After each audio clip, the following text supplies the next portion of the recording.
Okay. Hello. We thought, we had things to be doing other than streaming, but I slept very poorly and I had to go back to the podiatrist just for a follow up. All was well. And I just got poor sleep last night and I fried up some sausage and some sausage links and made some omelets and made a little. I'm just like, I'm like, listen, we have stuff to do. I think I'm so nervous and worried and fretting over our future that I can't sleep. While sleeping in the living room with the sun shining on me every morning, as it says. Yes. Okay. So, yes. But we wanted to come on briefly. Bro, see us here. And he was like, it's earlier. Exactly. It's tired. We'll see who shows up, who doesn't. Not even about showing up. This really is a distraction from. Yeah, exactly. A detraction from all the real stuff we got to do. I mean, do we rent another dumpster, or do I try to buy a car, pay insurance, I get a job, and just put stuff in the back and dump it? What do you think we should be? Perhaps all the above. All the above. Yes. Yes. So hold on. And I don't know. I was just thinking about we checked. It looks like I can get insurance cheaper. Of course, I still don't have a job, but I need a job to get a place. Do we have to go to a motel just to get out of here because of the landlord and all this? Yeah. All this bullshit. I don't know. Is this thing? Oh, here it is. Hold on. There we go. Yes, indeed. Okay. I think this is working. Oh. Anyway, I see people chatting. It just seems like some odd ones here. We can talk. I'll talk to whoever comes along. If they even talk, they're just kind of barking nonsense. But it's good to see whoever's. We welcome anyone and everyone, so long as you come in peace. Now, I'm just overtired. I had like 4 hours. I actually took this one pill they gave me when I was in the hospital. I still have some left over. It was called Trazodone, and it's supposed to knock you out. So I took one. I did fall asleep for like 4 hours, and I woke up and I was on. And then of course I had to get my ride to go to the podiatrist. So it's all this is a backdrop. So now I think what do we have to do? You're off Friday. We have to rent a PO box and just get and then transfer the mail and so that's where we are. We're trying to get justice for Brosi. That's why this is the closing of this house. Just get out of this house. In theory, we could be here till mid-September, but we've decided we got to get out sooner. There's so much shit to do. We repeat the dumpster for the new starlings flying in. We got 2 dumpsters to get rid of our parents' shit. We do this all ourselves. And now, do we need one last for our own stuff, or do we just sort of? If I do buy a car, put it on a credit card, and get a job, but it's like if I can probably sneak some of this garbage somewhere. If what do you think we should do now? I'm leaning towards dumpster, just so convenient to walk outside, throw it away. That's all gone. The dumpster's like $500-$600 bucks. It's expensive. Oh my god! It's just you got to pay to get out of here. You know what I mean? Yeah. Brock de Cock. Okay. Weather is a bit cool for July. It's kind of damp and rainy. Yeah, it was yesterday. It rained heavily. There was a lot of rain. It came down. It's just you had a summer storm, but it's been chillier and rainier. It's a very, very wet summer. It's nothing. I got to cut the grass because the grass has been growing. Oh yeah. I could even cut it if I wanted to because every couple of days we get a heavy rain, so the grass is growing, but it's still too wet to cut. So after it finally dries out, I'll have to do one last cutting before we get out of here, which I'm not looking forward to. But I don't know. Yeah, so weather's been very cooler and rainy. Like right now, it's not bitterly cold, but I even said to my brother before he came on. I'm like, it's not a warm summer night. I'm not cold, but I'm not. This is more like later August, early September. Exactly. It should be like this in July. So it's definitely been a cooler year. Parker Peters is here. Parker Peters, how are you? Yes. How are things down in Georgia?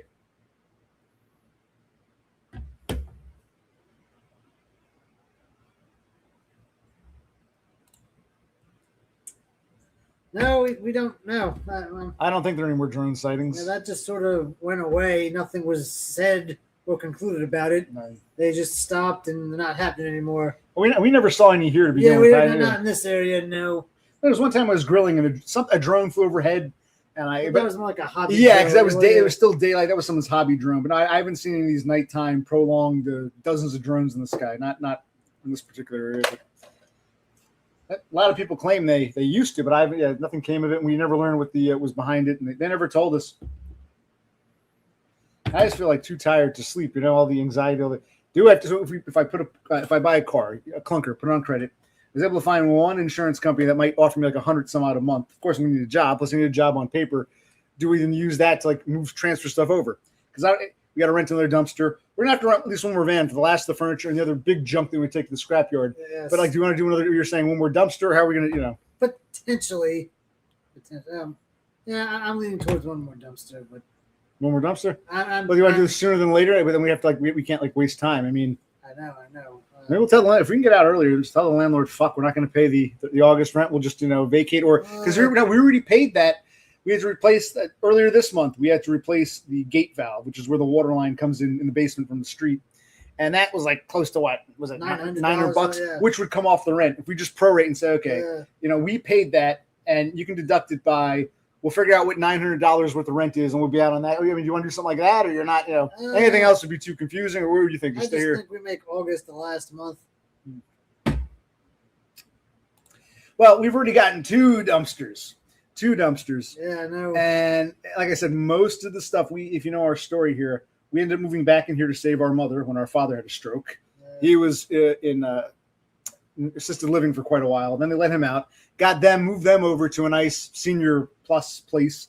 But we got stuck with this house, their landlord, and all the stuff from decades. Yeah. Basically, it was two dumpsters, mostly of our parents' shit. In fact, maybe if we have some fun, this is a good time. We found a few oddball things. We made two categories: keep and junk. And as we started going, like Horsehead said, it became cathartic. It was like, should we keep? Should I stay? Should I go? It got to a point. There's a dumpster. Fuck it. We started throwing shit away. But I put aside a few items, and I was like, these things I don't want to keep forever. But before you throw them away, maybe just because maybe take a picture or do them on stream. We found some weird hats and some shit and some other stuff. So maybe we'll do that because there are a few things we're not keeping them, but they're not. I said don't throw them yet. I just have one last because I'm like where this fucking top hat was this? Where was this? Just in a closet. All this shit was just a lot of stuff that we never even really saw. So we'll have to do a zany stream like that in the upcoming days. So basically, the two of us together are paying for and doing the lifting and lugging for at least 5 people's worth of shit. I mean, our sister still had a bunch of shit here. Like, what's this crap? She didn't want. She just left. It was just, we found stuff from I told you, I found grandma's iron skillet, which came in handy. But I'm finding other shit from like people who died decades ago. I'm like, my parents hoarded this shit. So the first 2 dumpsters were a bunch of furniture that my parents never should have bought. A bunch of their shit. It's like 2 dumpsters worth of their crap we're cleaning up. Exactly. Where are they? Okay, you haven't been paying attention, DBF, unless you're just being obtuse. Yes. Well, we hoarded. I just said we're paying for 2 full dumpsters for our parents and then some, even our sister's shit, grandma's shit. And she's been dead for days. It's like, so we're getting rid of other people's shit. Yeah. We didn't hoard it. It was hoarded in this house. And now we're finally undoing this fucking house. And my fucking ingrate parents, pieces of shit. I haven't spoken to them in 2 years. Garbage, but yeah. It's actually Bro C who suffers. You got to blame my parents, not me for this. They just use me as a scapegoat. Well, sometimes the last minute is the best way. We kind of had that realization about all this crap. We've been, our parents have been in this house for so many years. There was so many times to slowly get rid of stuff at a normal pace, but no. Well, even after my father's stroke, there was some stuff I got rid of. Like we had like a broken rocking chair. Yes. And I don't know if it was just he didn't want to get rid of it. He thought he could fix it, or he was just too lazy. So I had to call the 1-800 junk people. I found a bunch of like old, was it like some crock pot lids and others. He had this need to hoard. Yeah. He didn't want to throw it out, or he thought, I'm going to need this someday. Just starting to go through his junk back then, what was that, 6 years ago, 7 years ago. Now it's like, I don't realize how much more shit was buried in closets because we moved them out. They still have shit, these pieces of furniture. I'm like, oh my God. To an extent, everything was packed away in its location, so it's easy to forget. It's easy. Yes, everything was packed away. It wasn't like this house. It wasn't like a mess like you see here. Stuff was in drawers. So they really before they said hoarders. Remember, pack rats. My parents things were packed. You wouldn't know, but when you open these things up, like a closet's overflowing with shit. Yes. This little dresser thing is overflowing with shit. We're like, what is that stuff we didn't even know they had? Yeah, exactly. I mean, it might as well have been thrown away 10 years ago. It was just in a drawer, in a box, being unused. Yes. What the hell good was it?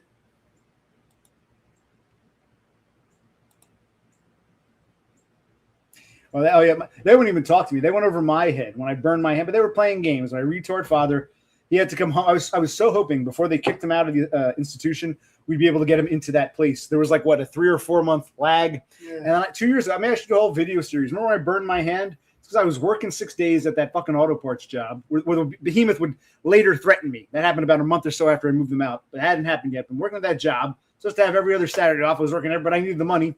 And then my mother started playing games because my father was saying, we have to move out. So my mother would say, oh, we can move out early. I said, well, no, you can't get the cable hooked up because they're not going to be able to hook you up till, a couple weeks. Oh, we can live without cable. No, your husband's a fucking retard stroke victim. He can't read a newspaper, can't play on the computer. All our father can do is watch TV and walk. That's about all he can do. So he was too retarded to know any better. He was saying, come on, let's get them. Then my sister would come over and, I wasn't even here. I was at work and you were here and you didn't tell me this. My mother was saying, oh, I think RC is out of control. My sister's like, call the cops on that motherfucker. Like all the stuff they did to me at the grocery store. It's like my parents did the same. I was talking about this last stream. Same fucking playbook. Insult to injury. And I didn't know that. I wish you told me. So that night I burned my mother said she wasn't cooking anymore. I said, fine. And the bacon grease and all that. And I burned my hand. I got to make a whole video because I know people have short-term memories. And Eric Draven's here. Thank God, some sanity. My God, let's turn to a cesspool. That's happening to stream at different times, and it is pretty good though. Yeah, it's a bit like it's not hot, but you don't need an air. There's a coolness. You know what I mean? Yeah. Overnight, because they're asked about the weather. Overnight, I actually put blankets on, and actually, the window's open. There's no heat or air conditioning, just windows open. I like the fresh air, but it's cool enough, which is odd. July is usually not this cool. July, you get those hot, humid nights. Other than the very beginning of the month. We haven't had any. At the very beginning, like 4th of July time, we had a few. There usually be more muggy nights. There's been no mugginess whatsoever, and it's been kind of cool.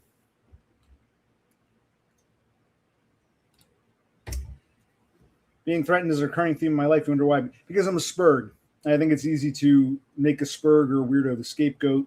I think when a spurg matter-of-factly points out, even if my intentions are good, when I point out the flaws of others and they don't want to hear it, it doesn't go with what they want to believe is true. I make for a good target. And I still, being a spurg, naively think, well, these are still my parents, pieces of shit, we're working together. I didn't realize my sister my father is a fucking retard. My sister and mother were plotting against me. I still had that. Just like at these jobs, these people are assholes, but I'm still an employee here and we work together. I think it's, me still being naive and falling for it, which hurts.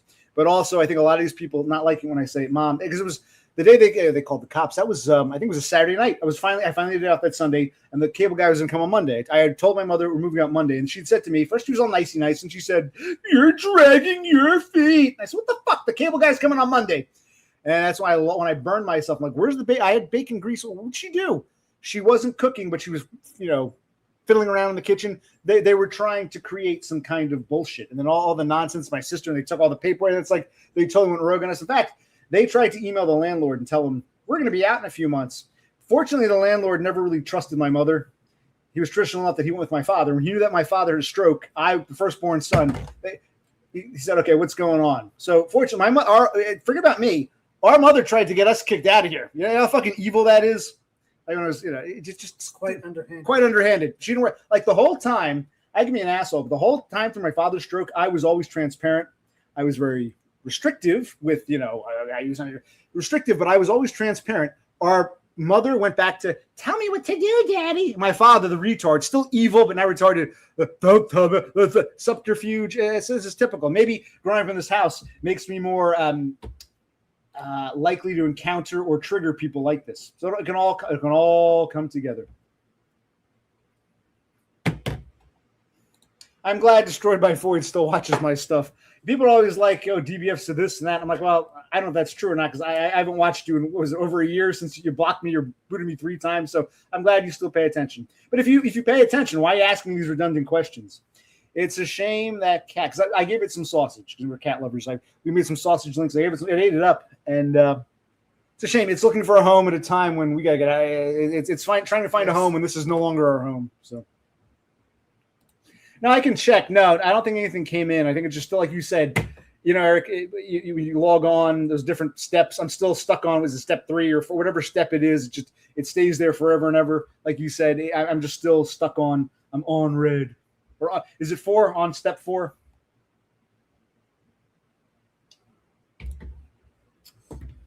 Sunny in the Pacific Northwest. That's interesting. It's warmer there. Well, actually, it's about, according to the computer, it's about 77 degrees here, and it's kind of overcast. Yeah. So basically, it's the same. To you in the Pacific Northwest, well, maybe not you because you just moved there, but to people who live there, that's kind of a hot summer day. For us, this is kind of chill, but it's comparable. The weather where you are, Horse, is exactly like what it is here, apparently. So yeah.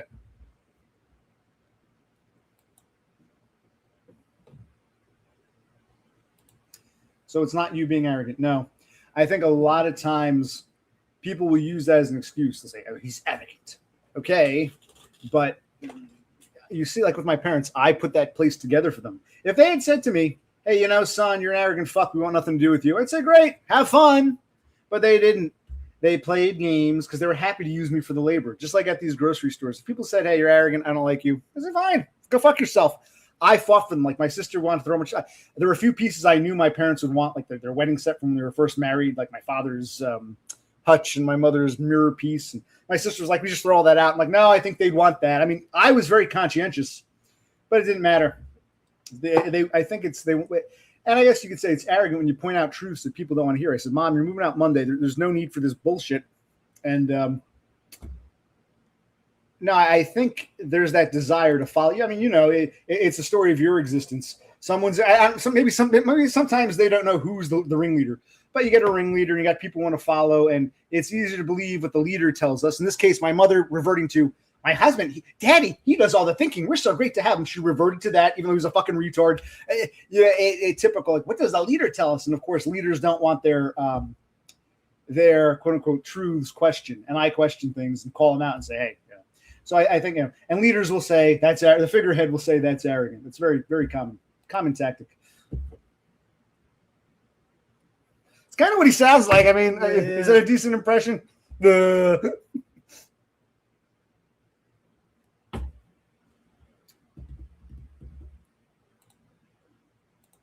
Oh, maybe. I'll see. I would like to do one last grill before we move out, but I don't know. That would be nice, but we can't promise. Tomorrow we got to talk about it. On Friday, do we get one more dumpster? Yes. I got to leave that guy a review. He gave us two, but it's like a third fucking dumpster. These days it's going to cost like $1,500 to get rid of like shit, but then you're right. It's right there. You just throw the shit in. Yes. And then do I have to get a car?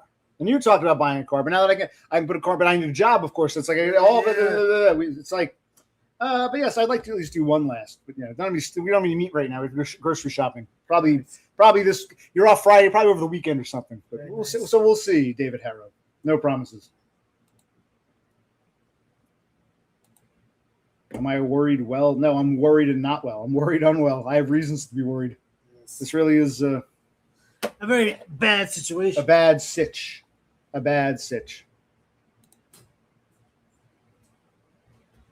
It's very intense, this totem, to make fun of your father for having a stroke. Good. My father was 1,000 times worse. He was a nasty fuck. Belittled everybody. And when it was he was like a hurricane. When he got a little bit of wind, he couldn't handle it. And my mother, she didn't care when he would do things to us, but she was always the golden. So she finally got a slight taste of what we had to go through, and she couldn't handle it with me. So, he deserves it. Feel no shame for my father. I shouldn't get religious and tell me, honor my mother and father. Well, then you can feel free to rewind. It's only been 20 minutes. Go back. Get back to me when you've caught up. Raptor man, just whatever. The bad situation is the whole fucking bad situation. It's like, I don't know. Maybe the starlings can try to clue you in. Oh, God. My God, it's funny, though. I'm insensitive, yes. I find that's what I'm talking about, actually. I know DBF isn't paying attention. Maybe Rafterman will hear this. Despite all of our father's nastiness, I still said, okay, he's a piece of shit, but I'm going to get my parents set up, I'm going to get my parents set up nicely, and I did. And they waited to the right moment to play the game, just when, the end was in sight. So, like I said to you this before, like, we went through hurricanes.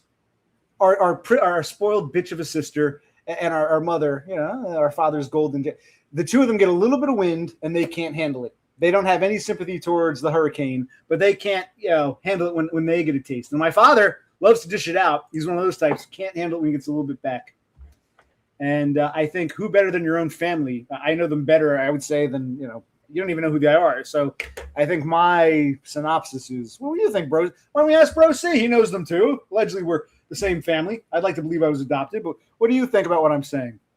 I'm not asking about me. You can talk about me in a minute. We're asking about our parents. Are they wonderful people? And it's so horrible of me to do that voice with my father. I think he's just being contrarian for the sake. No, they were not wonderful people. No. Listen to Free Bro C. Let him speak. Good. Yeah, they were. Well, our mother was complacent to our father. Whatever he did, she happily went along with. He was kind of controlling, very asshole-ish and mean most of the time. So, yeah. Is it wrong for me to do my impression? And I'm going to think about. I never thought about my impression. You're going to make me thinking about doing the impression right. That's kind of what he sounds like. That's an accurate. Kind of, yeah.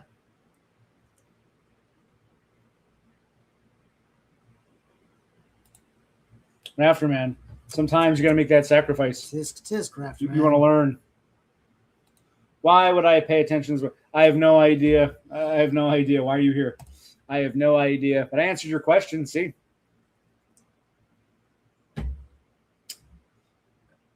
No, it's good to be, again, truth.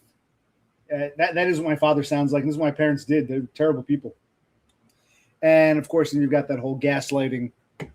He's arrogant. You're trying to share your stories, and you get this nonsense.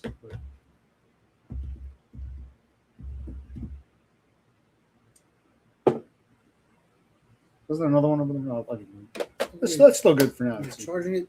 Oh, yeah, maybe. I got all burst on the scene, and then yeah. Why am I being called evil by people who aren't even regulars, or at least don't, show themselves regularly? Why am I being critical? It's like, do people even watch the stream? I think a lot of people want to criticize and punch down just for the sake of punching down. I'm talking about my life. I'm trying to paint a picture. And I got some people who don't really know me and definitely don't know my parents. Oh, look at that. He did that. That goes when it happens in the job force, the occupational clique. That sort of thing where I don't like him. Let's get him. He sucks. He did this. Yeah, and other people start just believing it. I always warn against that. We know that Destroyed by Foids is a lost, hopeless case. But that's for those who kind of have an inkling to try to understand, try to contemplate. That's what I'm getting at. I haven't gotten back to that guy. We got to fill that form out. You're going to drive over there, put it in his mailbox. It's kind of out of the way. Maybe. Then what if we pay the $35 each? And like he says, oh, I got bad critter. I don't know what he's going to say. And you didn't care. You can be honest. You're not that beggars can be choosers. Yeah, you didn't care. You told me that no parking just on the street. Yeah, that's the part. I don't want to.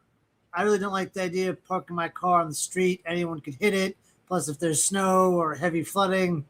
There's no washer dryer. Well, I don't really care about that. We can go to the laundromat, but I'm worried about my car getting hit because if you've been following the stories, I was in a parking lot when it got hit and messed up. So I just I would like to have a parking space / driveway for it. Plus, also moving in is going to be a bitch. You gotta hope there's a space, and if not, it's a one-way street. You can't park on the sides. You can't park on one of the sides, but we might have to, and hope a cop doesn't drive by. But they might. Like it's too harrowing, I guess. You don't need to be insensitive. Well, I really should have known by the time you drove me home. The sad look in your eyes, the pitiful disguise. How can you be insensitive? Believe me, I would say that if your perception that some guy is being insensitive towards people you don't even know, you've had a nice, easy, happy existence because I'm telling you about my life. I'm here to share stories. That's how I perceive my father. You can make of it what you will.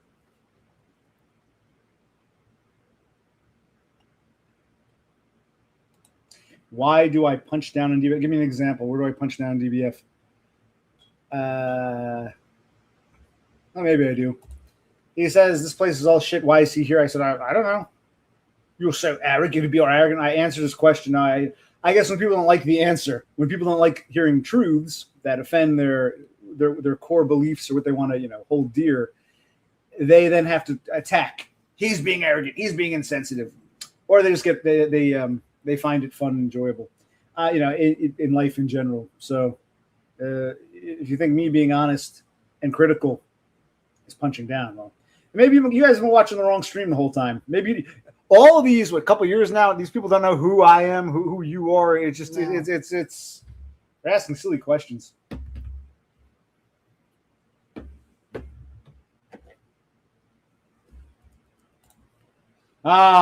Speak about insensitive.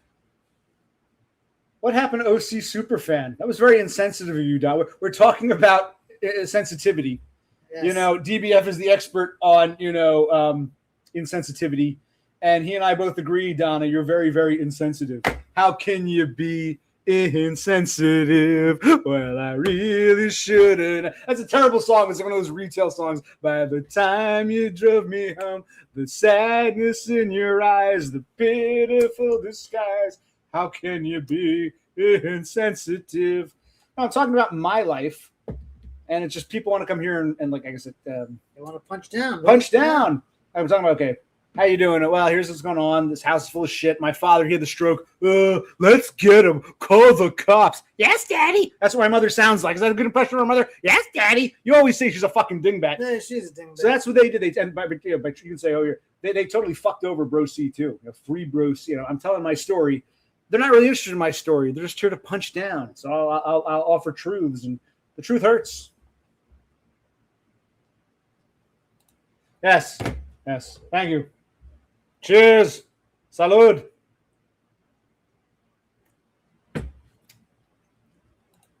Yeah, and that's also part of autism, being a spurg. People totally, normies and failed normies, don't understand your demeanor.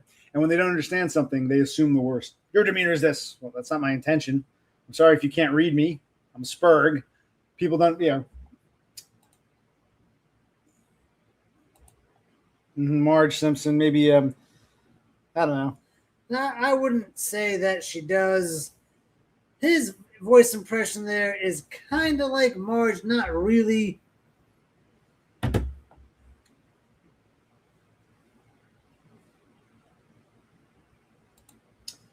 Autism is fake and gay. Yes, that if you have the luxury of believing that, it means you're not autistic, and you never have to live a life of being autistic, and people wanting to come after you because your demeanor. To me, your demeanor seemed off. Okay, it's like like my demeanor. Fuck off. There are people whose demeanors I don't care for, but live and let live. But the whole I don't know, trying to rally troops and all. It's just disgusting behavior. You have an us versus them with my parents, or who are we talking about here? Or the people here and who's? Be a little more specific. Got to be a bit more specific. Brosi is fucked because of the evils of our parents, who I work like a dog for. But I'm trying to say it's the opposite. Despite them being such pain in the asses, I still thought we're a family. Let's work together, have a nice, peaceful dissolution. They, unbeknownst to me, had the us versus them, and I didn't expect them to play those games. Just like the hazardous occupational cliques. I'm like oblivious to it. I'm like, holy shit! They all had negative. They were at war with me, and I'm like, huh? So I would say people have when you're a spurg, people have us versus them spurgs towards us spurgs. This is how it comes. It seems.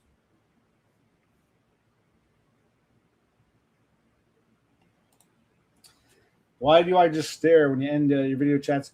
To see how quickly he gets off. If he's really in a rush, he'll end immediately. If he just sits there and he goes, I have to go. Okay, bye. Oh, why are you still looking at me? It's like, because you really don't have to go. You're free to hang up. We both have hang up buttons. That's why. Because when he really is in a rush, he hangs up immediately. You can tell. Like one time I think he'd take a piss, like tell him kind of squirming. And I said, have a good one. Before he even finished the goodbye, he ended it. But other times when he sits and stares, I don't like the self-importance. Well, you got to go. Okay, go. Your Lord and Master Todd came with what theory? I think what I love so much about Todd is he simply articulated a lot of things that I had noticed and had internalized. I've always said that. I guess people saw different things in Todd. And maybe if you see it as just some theory that doesn't make sense, again, make the sign of the cross and thank God you're not a spurg. You have the luxury of not believing that autism is real. You have the luxury of just saying, ugh. You have that luxury. You can learn something.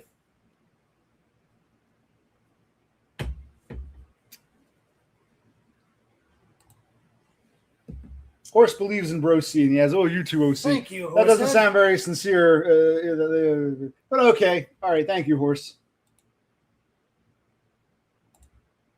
Not paying attention. I guess not. Well, you always pay more attention than I do. What am I paying attention to? Well, it's hard to say because you go on a rant, you start talking, they chat amongst themselves, you click on something. It is hard to keep up.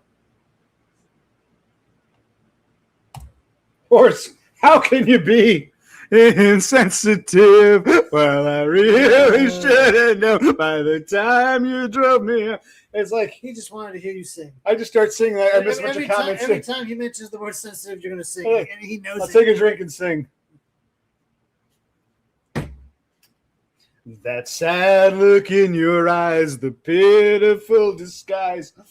Ah, Christ. How can you be insensitive? But first, you got to take a bath, Horse, before you eat dinner. Make sure you take a bath before and after. Well, eat dinner in the bath. Eat dinner in the bath. Ah, Christ.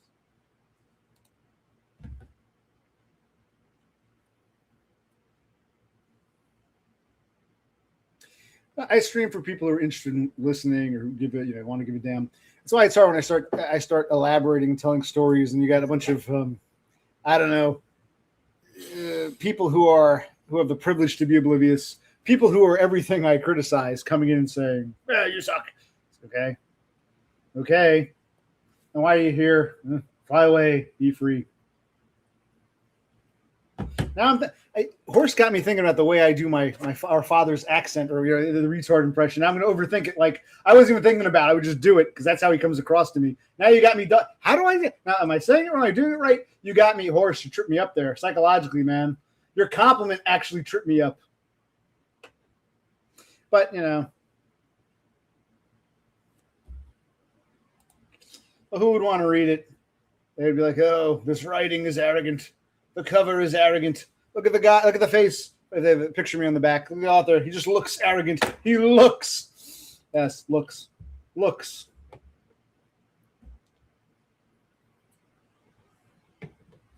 Exactly. We're judging people based on their looks and not making any effort to try to at least learn from that experience. Yes. With great stupidity comes great criticism. Is that what people mean by arrogance? Actually, I saw on TV once. I forget what it was. Watching something like it. It was like, oh, he's so smug. And the other guy chimes in, well, sometimes smug is just a way of saying he tells us uncomfortable truths we don't want to hear. And there's definitely, accuracy to that. Being a woman, I'm missing things here. I don't know, yeah. Best thing about being a woman is the prerogative to have a little fun and totally crazy. Give him a lady and a shirt, short skirts. Man, I feel like a woman. Am I pretty enough, or a pretty enough woman for some of you? Exactly. Okay, so why do we want to stream again? You suggested. Yeah. But you're very lively now. Well, I think Before you were falling asleep. Yeah, I was. Yeah, this is like a distraction. You get to talk to your beloved starlings. Well, I was saying maybe I'm a failed extrovert. Okay. Like, I used to think I was introverted. Maybe I really was an extrovert the whole time, but because I'm a spurred, people make false assumptions about me and then want to get evil. And I see how human beings really are. It's like I didn't get to have that socialization, but there might be people who are actually good at socializing, but they need to drain their batteries. Maybe I'm the guy who never got the socialization he naturally craves, and this kind of picks me up. You know what I mean?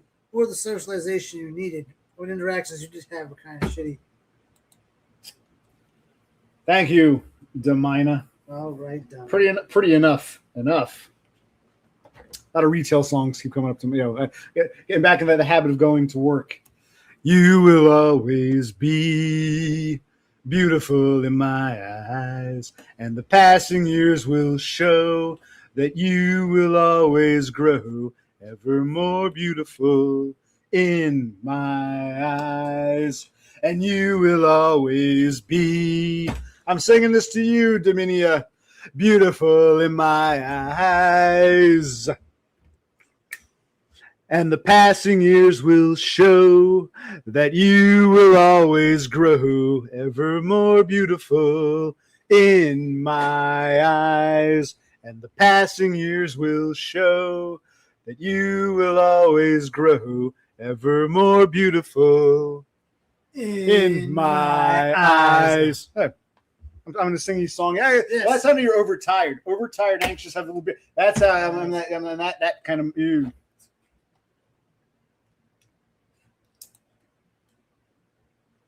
Aren't autists shy? Well, I guess if they're introverted, yes. If they're extroverted, they want to interact with people, and it goes poorly. Plus, I'm what they call, I can share my diagnoses again, but you should have seen enough of my streams and videos by now. I'm ADHD. You can ask Horse about it. Horse will verify. Autism and ADHD, the way they mix together, this could be, my outgoingness could be part of the ADHD portion. So we don't know. Plus, these aren't usually random strangers; they're coworkers. Yeah, that's a good point. Yeah. The lady in the liquor store, the lady in that one grocery store who thought I was, that was kind of actually rare. And I probably am paranoid on an edge, like, why is that lady? But no, usually I always say, it's not total strangers. It's people who I know but don't know me that well. They know me in passing. I guess it's hard. Like, if I work with someone, we work together regularly, even if they hate me, it's harder because, there's some humanization. So they go to someone else in a different part of the store, different department. That guy fucking sucks. Now you've got someone removed and you've got that secondhand hatred. So a lot of these people, they're not random. Yeah, good call. I'm half reading his shit because he's just being, obtuse and contrarian. But it's like, but for those who are curious, no, it's usually not random strangers. It's people who, we're not close. We're not friends. We're not family. We don't really know each other that well, but we're not totally, it's not like they're totally unknown. We're not totally unknown to one another. Yes. Well, you didn't have to put that word. You put that word in there for a reason. It was a very, a very calculated word. You were probably like, oh, James, let's say, I'm going to say that I think OC is beautiful. And he was like, he vetoed it. He said, no. Tell him he's beautiful enough from the both of us. That's probably what happened. Someone vetoed. I know what's going on, Dominia. Don't play games with me.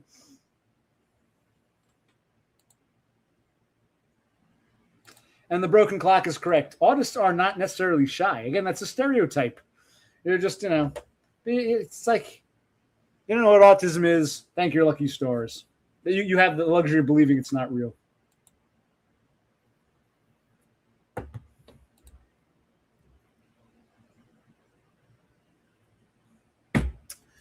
Dominia, you are the Spurg Whisperer. Spurg Whisperer. You remember that conversation we had way back when in private? I don't want to say too much. There's a lot of private stuff. We were like, oh, see. You were like, should I go with A or B? Who would you go with? And I'm glad I helped you make the right choice, Dominia. She's the autism whisperer. Well, this might be too personal, but where was she and why was she surrounded by autistic people? That's a good question. I mean, were you just out in public and you knew they were autistic, or were you somewhere with autistic people?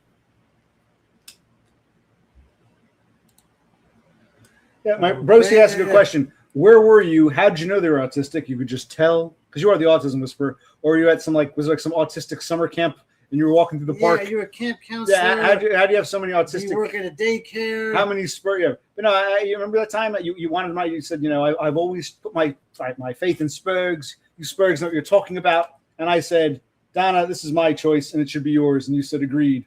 And next time you see James, he owes me a thank you. He owes me a thank you.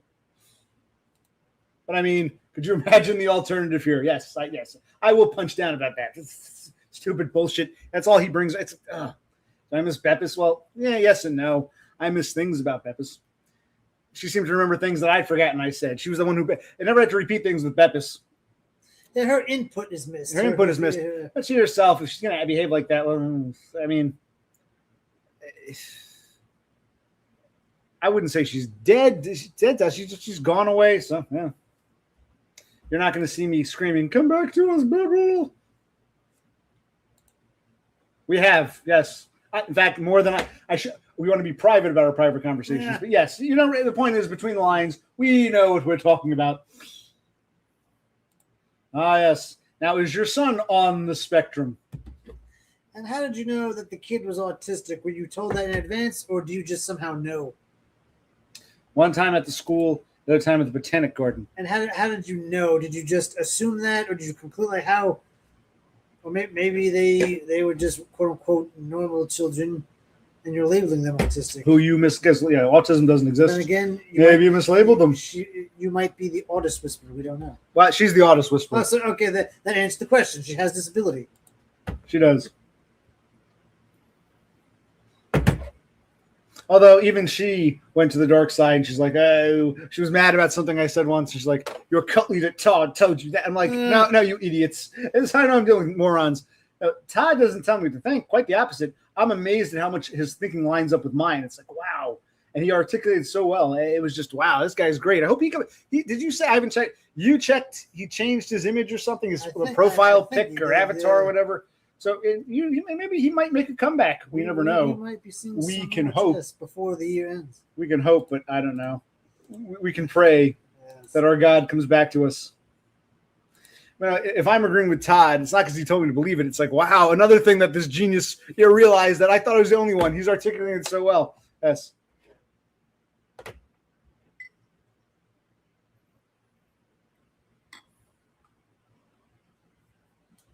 Give me your cup.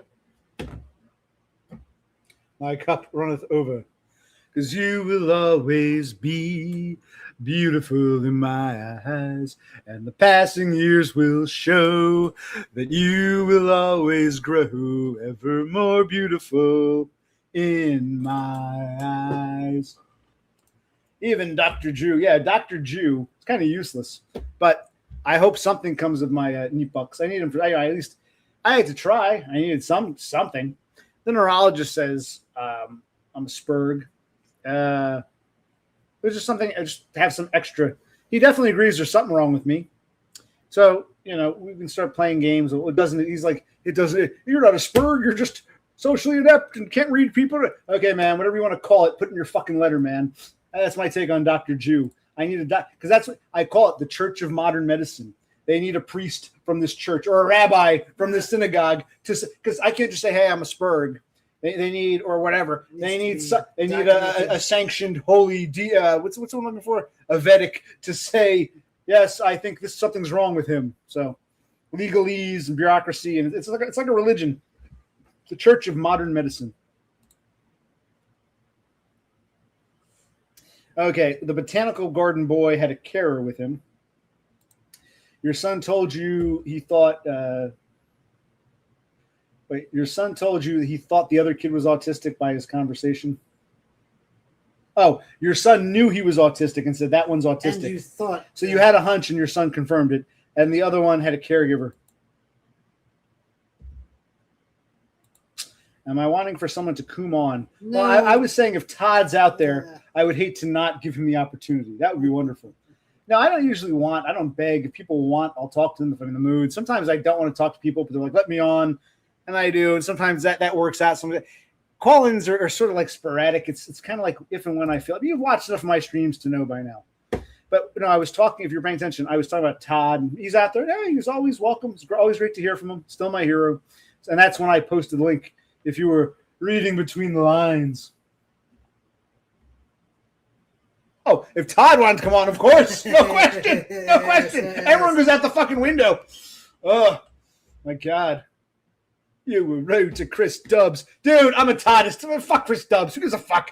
I don't mean that in a mean way because I left, what's his name? I let Zenesis stay on. And I would let Dubbs stay on too if he behaved himself. He was acting like an asshole. And it's like, this is the greatest moment in my stream. And you want to act like an asshole. But again, people don't get it. I said you got a bunch of people who just don't get it who come here. And it's like, well, why are you here? But I saw Dubbs. He came on not too long ago, a few weeks ago, maybe, or maybe I don't know, a month ago. He was all. They had a nice little banter. I apologize, OC. I just felt. I don't know what I felt. I think he felt overwhelmed. It was one of those things where, like I'm in awe of Todd. Dubbs is in awe of me, and he's seeing me being in awe of someone else. There's too much awe going around that he couldn't contain himself. And he thanked me. He said, I was out of line. Thank you, Lord and Master, for reining me in. All those people who criticized you were fools. I said, yes, Dubs, I know.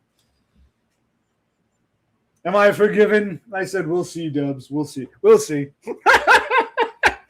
No, but Dubs, he and I have had some good talks and things. Sometimes he articulates things in nice ways. Do I come to Todd all day, every day? And I want him to come to me by clicking on the link. Yes. Horse asks if you can come on pretend to be Todd, but no, you're eating dinner in the bath. Plus, we want unabridged Horsehead. Yeah, Horsehead comes you're on. eating dinner in the bath, but thank you. A for effort. A for effort.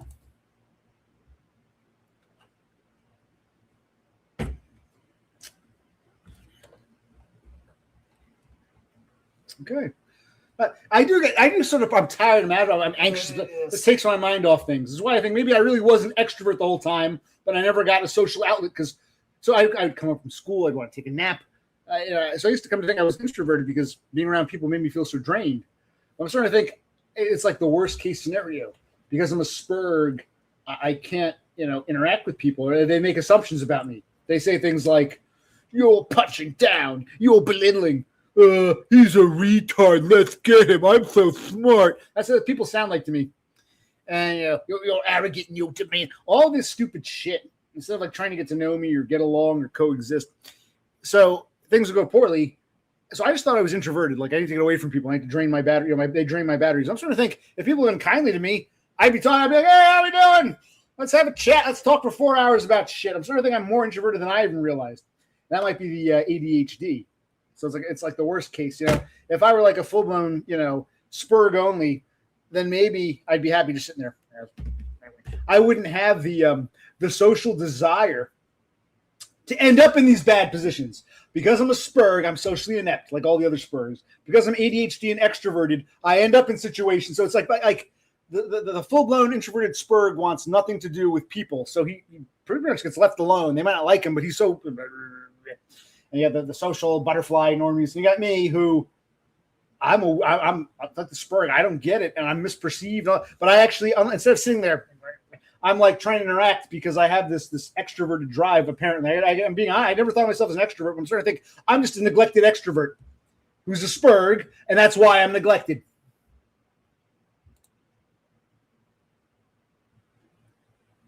Anytime, Horsehead. I gotta charge my phone up. Did he send me a message? I don't remember sending me a message. I don't recall. I'll have to check. Is he on red? Or maybe I didn't even get the message. I don't know. Absolutely. There is still that. It goes very poorly. Very, very poorly. Which is not only frustrating, but deadly. Eddie Mill is just the internet, It's still interaction. And you see the same bullshit going on here you see in real life with these people. They hate me, but they still want to socialize with me in a negative way. You know what I mean? And I still feel some need to be social, more so than the introverted spurg who does not have ADHD. I remember Todd, when he did come on, I was glad he came on. He my brother had gone to bed. It's a shame my brother missed him. I'd love for my brother to meet Todd because, what we did years ago on his stream, but Todd said something I agreed with. He goes, this is Todd talking. I see more in common with me and your brother than I do with me. I said, that's interesting because my brother, he will. An hour of this, he gets burned out. Whereas you've seen me go for like 4 or 5 hours. I do get some kind of recharge from this.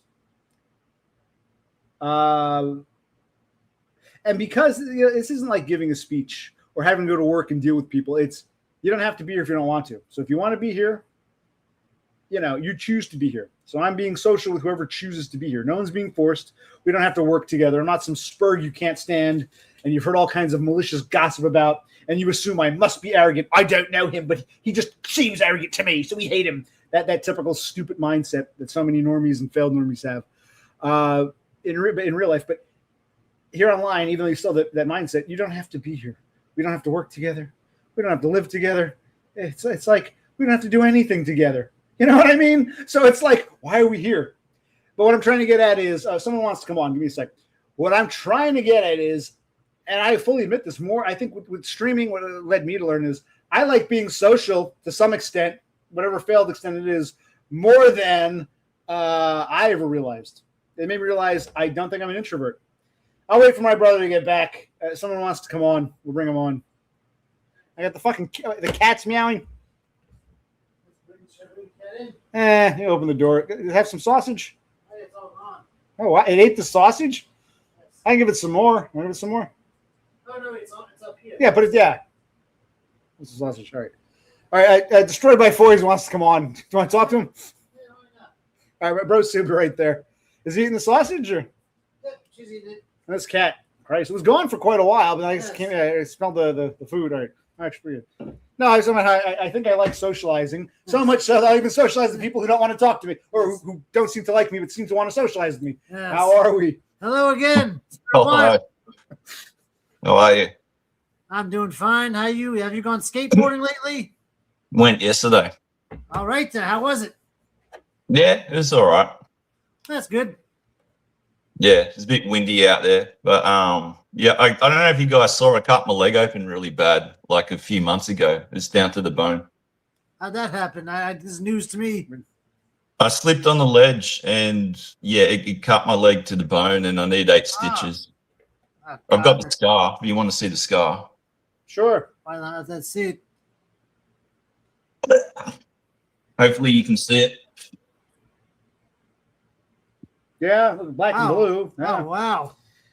Damn. You got to go to physical therapy or anything like that, or relearn how to walk?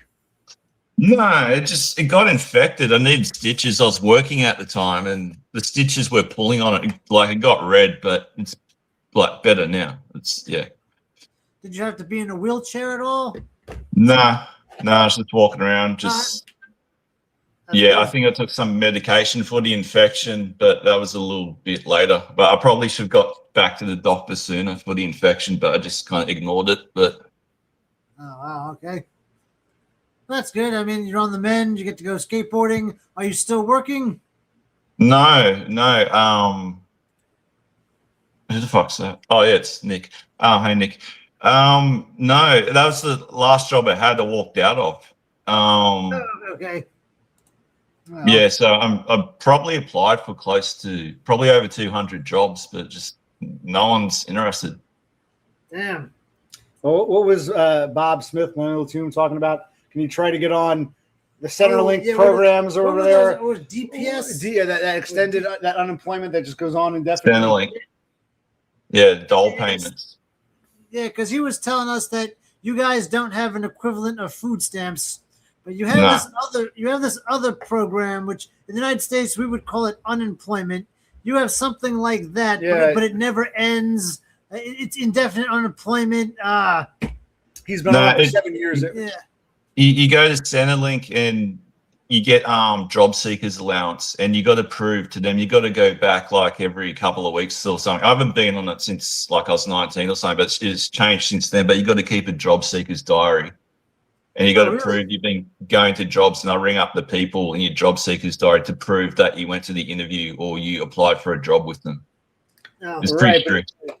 But you can still. But if you do that, that becomes your job, and you can stay on unemployment. Here, you get unemployment for a certain time, whatever you're approved for, and when it ends, it ends. your job becomes clowning the system. Yeah, but I think it pays fuck all because some of the guys I was skating with have been on it or are still on it, and it doesn't pay a whole lot. Like it probably pays like $300 or $400 a week. You know, something like minimal. Like it's not enough to survive. Like you'd have to be living at home with your parents, or it pays fuck all. Well, I think Millennial Tomb does live with He his does parents, live yeah. with his dad. Okay. So that shines Yeah. a little more light on what it is. Okay. It- And now, of course, I'm assuming he's not getting much. It could be like $200, $300, $400 a week. Like fuck all. It's like really not worth it. You're just better off working for some decrepit old Jew. You really are. okay.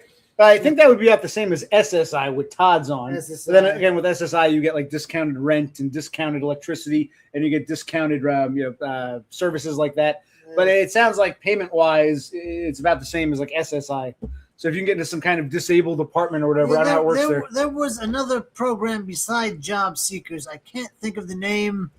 There's NDIS. That's for all the like the fake autists and all the other wankers. And yeah, my brother's on that, but he works partially. He was working 3.5 days a week. He's that autistic. He's working Monday, Wednesday, Friday. Like personally, myself, I'd work Monday, Tuesday, Wednesday.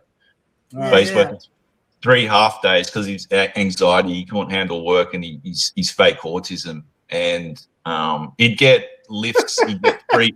Maybe you don't believe in autism because I don't know if your brother has it or not. Maybe he does. He's been diagnosed. Well, no, what I'm saying is if he doesn't really have it and you got a diagnosis, you're basing your understanding of autism on him. But real quick, someone else wants to come on. I'd like to see a face because I don't trust this name. Someone named Proud A-Hole, but I don't think it's the Proud A-Hole. Nah, it's not. Bring him in. I got to tell you, DBF, you bring him in. I'll bring him on briefly. It's probably a fake.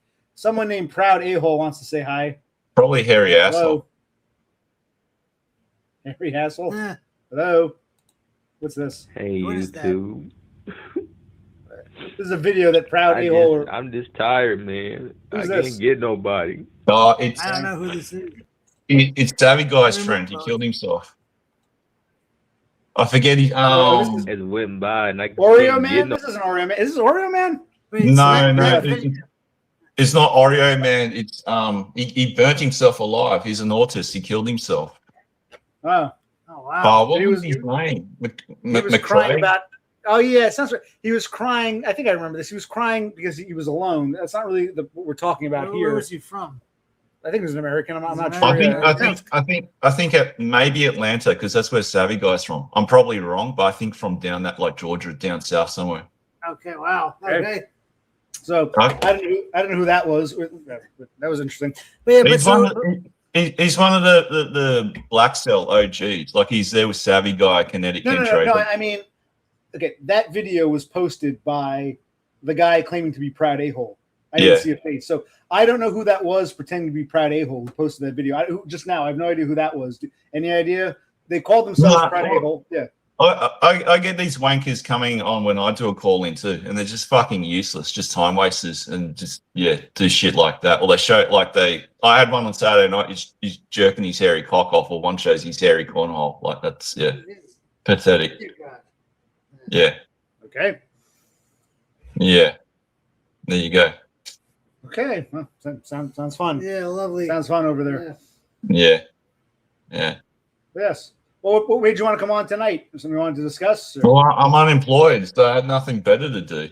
So we're watching Scrotum. Well, Scrotum started streaming, then Aiden did for like 15 minutes, then you were on, and like I'm unemployed, got nothing better to do. I should actually be applying for jobs, but I've been applying for jobs all week.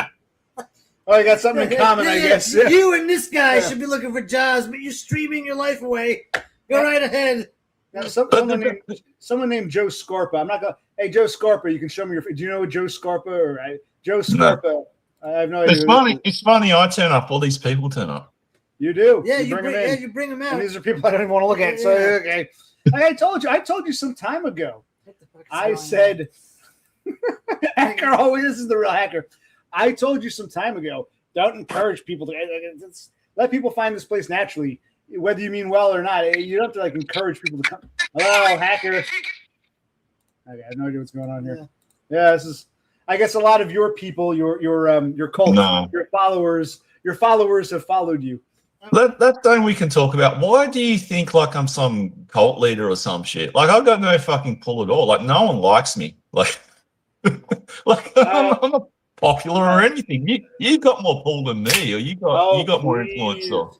Don't be so modest. Don't be so modest. What I would say is, I don't know if you're in charge, or just the figurehead, but you're definitely the biggest. You're the big boy there. You're the oldest, so I think, children naturally gravitate towards the oldest. So I think you're the leader, right? You're the. Well, I'm the king of the kids, am I? Yes, more or less. I've no pull, like no influence. Like these people make up their own minds on things. Like I say fuck all to them.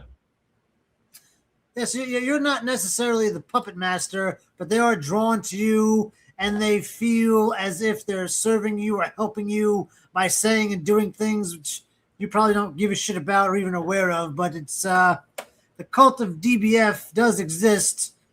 whether or not you're aware or you have anything to do with it, it's there. Free Bro C, he knows the cult of DBF. But I honestly don't feel that way. I think I don't know. OC, you got it more than what I do. Like you're rude to people, yet somehow people still come back and want to watch you and interact with you. But like, if anyone's had any pull around here, I reckon it's Todd, or the cool kids. Yeah, Todd was the cool kid. Donnie's the cool kid. I wasn't cool enough to hang around her, or she wouldn't let me hang around her. So if there's anyone who's too cool for anyone, it's Todd and Donnie. Not me. Well, if Dinah wants to come on, we can bring her on. But what I'm saying is, no, I think. I'm just curious. Has anyone ever come on one of your streams and says, I love OC, screw you, DBF, OC is great, you're a bastard, or that's never happened? No, that's never happened. Why? Do people. Oh, yeah, we got a lot of people. Do people from my circle come around here and say that in defense of me or something to you? Sometimes we also get random people who are like, oh, I saw this guy DBF and all of his people told me I should check you out. I'm like, okay. So, yeah, we get that a lot. We get people who say, I'm here because DBF told me to come. I'm like, well, I tell people, find this place organically. I always tell you, don't promote. But, yeah, I've had people say, DBF told me to come here. Or we've had others say, yeah, DBF said you're this. And I'm like, well, listen, I don't watch DBF. I don't know what he said. I don't care. You can watch me or go away. So I don't believe every rumor I hear. But, yes, we get a lot of people saying, DBF sent me. DBF, why are you punched down on DBF? DBF is great. Yeah, I get that a lot. No, the only person I kind of sent over to you was that grifter. He wanted to farm lolcows or some shit because he's in New Jersey as well. And I said, well, you're out of work, so it might be beneficial for both of you. Oh, okay. Thank you for him. What was his name? Boldo or I can't remember his name, but yeah, he kept telling me he kept saying an Irish guy named Matt sent him, and it took me an Irish guy named Mike. Yeah. And it took me a while to realize who he was talking about. I'm like, huh? Yeah, we asked him, could he be Australian? Oh yeah, maybe he's in Australia. Okay, so then we pieced it together. Yes. No, yeah, because he found me, but I think he's just trying to farm lolcows. But I said, there's no point. I'm too far away. But I said, like, you guys are in the same state, so it could work out. I was just trying to help you, like, get you a job. Oh, by saying he's a locale to be farmed. Okay, thank you. Channel. That's the way to go. Yeah. But why didn't you take him up on the offer? Like, there could have been a career there. Like, you could have done your flame grill, TV show and all like that, and bitching about your parents and. Well, I said, Bro C, what do you think? And Bro C said, nah. So I said, I'll go with Brian. Bro C vetoed it. He didn't like the idea. I didn't think it would have worked. No, I wasn't interested, really. I don't know who this is. He claims he's Laughy Love. At least he has some kind of image. Do we know who this is? Is this the Laughy Love? Or? It might be him, maybe. But like Laughing's weird. He never shows himself. He just shows me his bullshit, and that's it. This could just be a video. Yeah, it's funny. It's like we're getting all this attention because the cult leader is here. Yeah, so you're bringing in your starlings here. They're all fucking trolls. I get trolled too. It's got nothing to do with me. But we don't get trolled to this extent. But when DBF comes around, they come with you. They must love you. You might not realize the power you have over these people, or the gravity, or whatever. No. So what's with all this shit, all this hoarding shit? So it's not yours, or it's your parents, or it's mostly 2 dumpsters with most of our parents' shit. Yeah, we have a house filled with furniture and stuff. As you know, just you live your life, you buy things. It's in the house. I'm pretty sure you have a bunch of stuff. Your siblings have a bunch of stuff. Now, mom and dad go to a retirement home where they die, and now the whole decade's worth of living. Okay, we got a couch that no one needs or wants. We got a whole bunch of furniture we have nowhere to put. So it served a purpose for a time, but it's like a whole family's worth of stuff after decades of living. And it just has to go. Stuff in the basement we didn't even know existed. Yeah, tons of But why did you end up with all their shit? They just because we moved back into the house that they rented for years. When my father had a stroke, we moved. Yeah. Our father's stroke was September 19. Our lease ended December 19. Yeah. We moved back in here to save mom. So the 3 of us became roommates, me, my brother, my mother. He was in the institution for 2 years. Yeah. They finally wanted to release him because of COVID. They kept him in. They wanted to release him. I was trying to get him to a senior-friendly place. He actually came back here for a few months, caused all kinds of problems, as I was explaining. And then we finally got them to the senior-friendly place. and we got stuck with their house and their lease and their landlord and all their shit. That's what happened. Now we're trying to undo the mess that was theirs. And we were too busy dealing with our father's medical stuff that we didn't really focus on the stuff here. We should have years ago started to get rid of stuff, but we didn't. And now here we are. Oh. So what are you guys going to do? Move into like one more thing. When we moved back in with our mother, she was still here, so it's like this is mom's stuff. We don't touch it. Exactly. Like I never went through her closet or through all these pieces of. We're opening pieces of furniture. I don't know if you saw my girl stream. We kept a couple things. Like I found like a giant Christmas tray, like a big plate, giant plate. Right. She used to put Christmas cookies on it years ago. Hadn't used it in quite 20 years. Yeah. We found it, like might as well use it. We forgot it. We forgot it existed. Plate, yeah. You could open a little hutch and all this crap falls out. And like I didn't even know this was here. So there's a bunch of stuff we didn't even. Because it was so packed away. It was like pack rats. It was so packed away. We didn't even think about it. Out of sight, out of mind. And now we're going through the shit. We realize how much. Now we have to deal with it. Did the landlord ever get mad at you for hoarding so much shit? Like, did he come around doing an inspection, say, like, clean up all this shit beforehand? Like, but no, he never cared. And even now, he's like, he's pissed me off because he's like, oh, I want you to get out. Can you give me a date?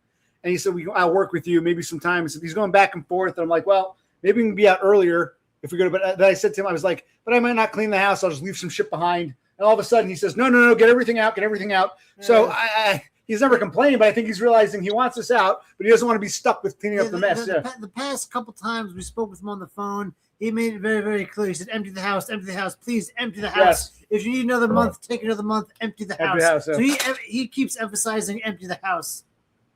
Okay, but you could drag, or theoretically, you could drag this out and just say it's taking so long to empty the house out.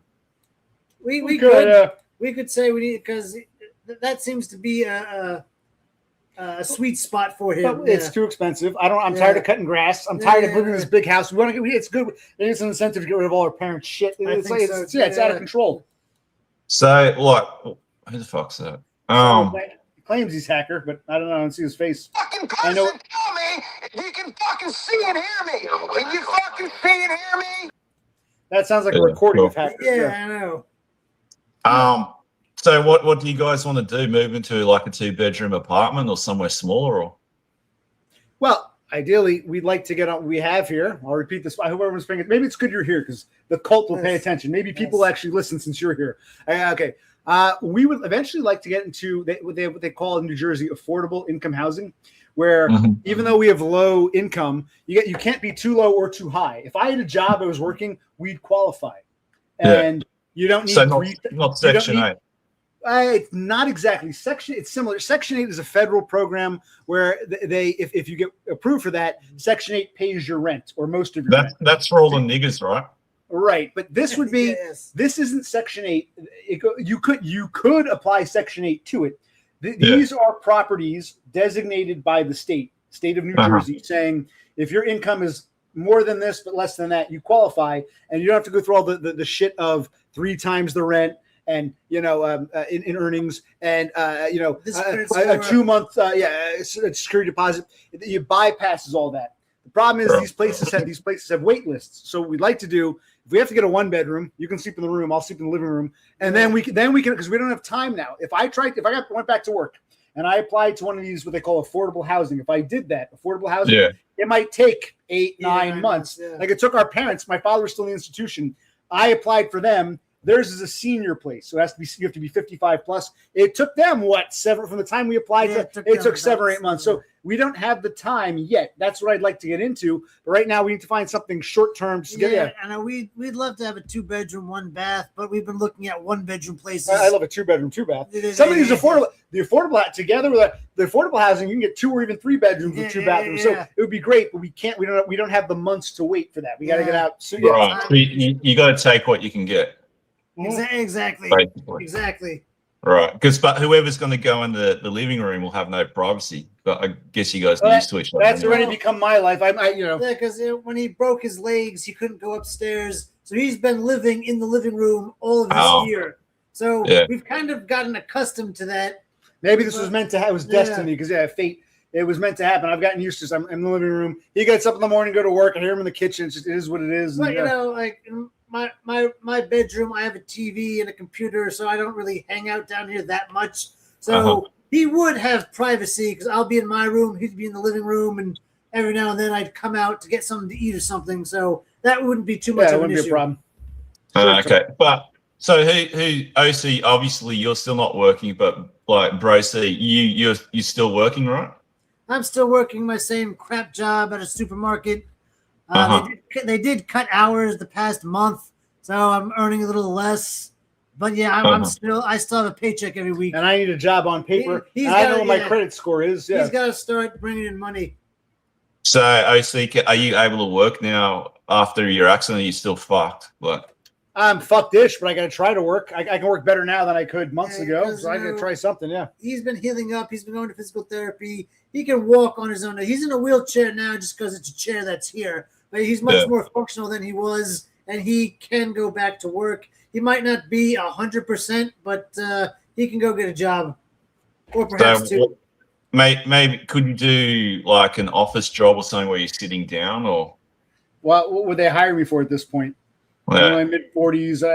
It's like I've been unemployed now for months, and before that I was working shit retail jobs. I mean, I don't know who's If you going to hire could me. get something like that, it would be great, but they might not want him. But for a while, I didn't think I could get another car because the insurance, you have to have insurance in New Jersey. It was too high. I found a cheaper insurance plan. I still have the money, but if I buy a car, because otherwise you have to take me to work every day. So should I buy a car and then do the DoorDash for supplemental or the Uber Eats? So I might have to make some plans very soon. But then if we're going to get a dumpster, when do you want to get it? Is that dying? It is. I'll go get the other one. well, like that's what I'm finding. I had a job interview on Monday because I got my security license. It cost me for the course it cost $1,200. I paid the government $700 to keep the license for 5 years. Went for an interview on Monday, and the guy was just like, "Oh, have you got any experience doing this?" Like, I'm 48 now. I said, like, "No, I just did my course." And he said, "Oh, okay. Oh, it's not that big of a deal." But I got other guys to interview, and it's like, well, that tells me everything I need to know. Like, you don't want to employ me, Right? But I think I've applied for easily over 200 jobs, maybe more, maybe 250, getting close to 300. Like, just no one cares. Like, older you get, the worse it is. Yep. And Rafterman says that gig work is the best job for Spurgs and Spurg Lights. I know you don't believe Spurgdom exists, but my Christmas Rafterman, he was a gig worker, but now, or a contractor. Now he lost one of his jobs. So Rafterman, I appreciate the help, but I think Rafterman needs a job. He's in dire straits He's too. thinking about joining the Air Force or something. Yeah. Well, yeah. Well, I was doing I've kind of been doing gig work for the past decade, but like what I found recently, I had like a steady gig job for like 5 years, but like once that fell through, I got shafted from there, got bunted. But I think in this case, he's referring more to these app jobs. App. I understand gig in a general sense. Well, if you're a musician, they play the gig. Yeah. He means what he means in American English. A lot of these apps like delivery, shopping. I don't know if they have. I don't know what you have in Australia. Uber Eats. we got the same shit. Right. He's saying do that kind of shit so you don't have a boss, and you're by yourself. But it's a lot of work, a lot of driving around for nothing. Yeah. The problem with Uber is though here, I'm guessing it's the same over there though. There as well, you need a car that's I think within 3 years. It can't be older than 3 years or some shit. So I drive a 20-year-old car. To do deliveries, you don't. Deliveries doesn't matter. You're right. To transport people, it's got to be X amount of years old. To transport, to be like a livery, what they call livery, like taxi cab, chauffeur, livery. You need Yes, to transport people, the car has to be 5 years or younger. But he does food, or he might even go to a store and pick up like kitty litter or dog food. You can pick up objects with an older car, but to drive people around, you do need a newer car. But I don't know if it's really worth it because, like, the wear and tear in your car and fuel, like what would your actual income be afterwards? Probably be losing money. Well, to make it work, you'd have to be in a hot area where there's plenty of offers, and you have to like treat it like a real job. You'd have to say, okay, it's lunchtime. I'm at lunch, and then when lunch ends, maybe go home for a bit, and then go back. You got to do it strategically and work a lot of hours, a lot of days to break even or make a little money out of it. Yeah. Right. So your plan now is you basically got to get a job, move out of there. That's the next step. We know the general plan, but we don't know the order. Do we get that dumpster? Do we wait? Do we do the whole month of August? We could probably stay here till mid-September, like the 12th or what was it? 19th. 19th, sometime mid-September at the latest. But he clearly wants us out, and it's good to end it. So we got to end it. Yeah. We have to go to a motel. I don't know. We got to call a motel for rates if we can't find a place. I don't know. So it's like, what order do we get a dumpster this week? Do I buy that car? Put the insurance on my credit card, buy that car, and just get a job? It's like, I don't know. Job might drop you off for a couple of weeks while you earn money. Right. So are you getting payments, OC, from the government? No. I was getting temporary disability. What they call temporary disability, but that ran out So I was getting paid for being disabled, but that was by the state, and that was short-lived. It ended like a month or so ago. So now I have no income. Okay. So you still having any more run-ins with any nigger women at all? Not recently. I'm trying to think. He's basically homebound now. He only goes out when I can take him. So no, because he's home all the time. I got to buy a car. That's the next step, clearly. Yeah. Once he gets a car, that might change. But the only interactions he has with people is when he streams. Okay. So, like, who's got the car? You, bro, see? There's one car between the two of you. I own my own car. Yeah. Yeah, right. But obviously, you only had that car when you were doing the spare parts delivery, right? No, when I did spare parts, they provided a car. The car I had, I wrecked when I got into that accident. It's totally destroyed. So I turned it over to the junkyard, got rid of it because it wasn't worth fixing. I was totally wrecked, and I need to get a car. So yes.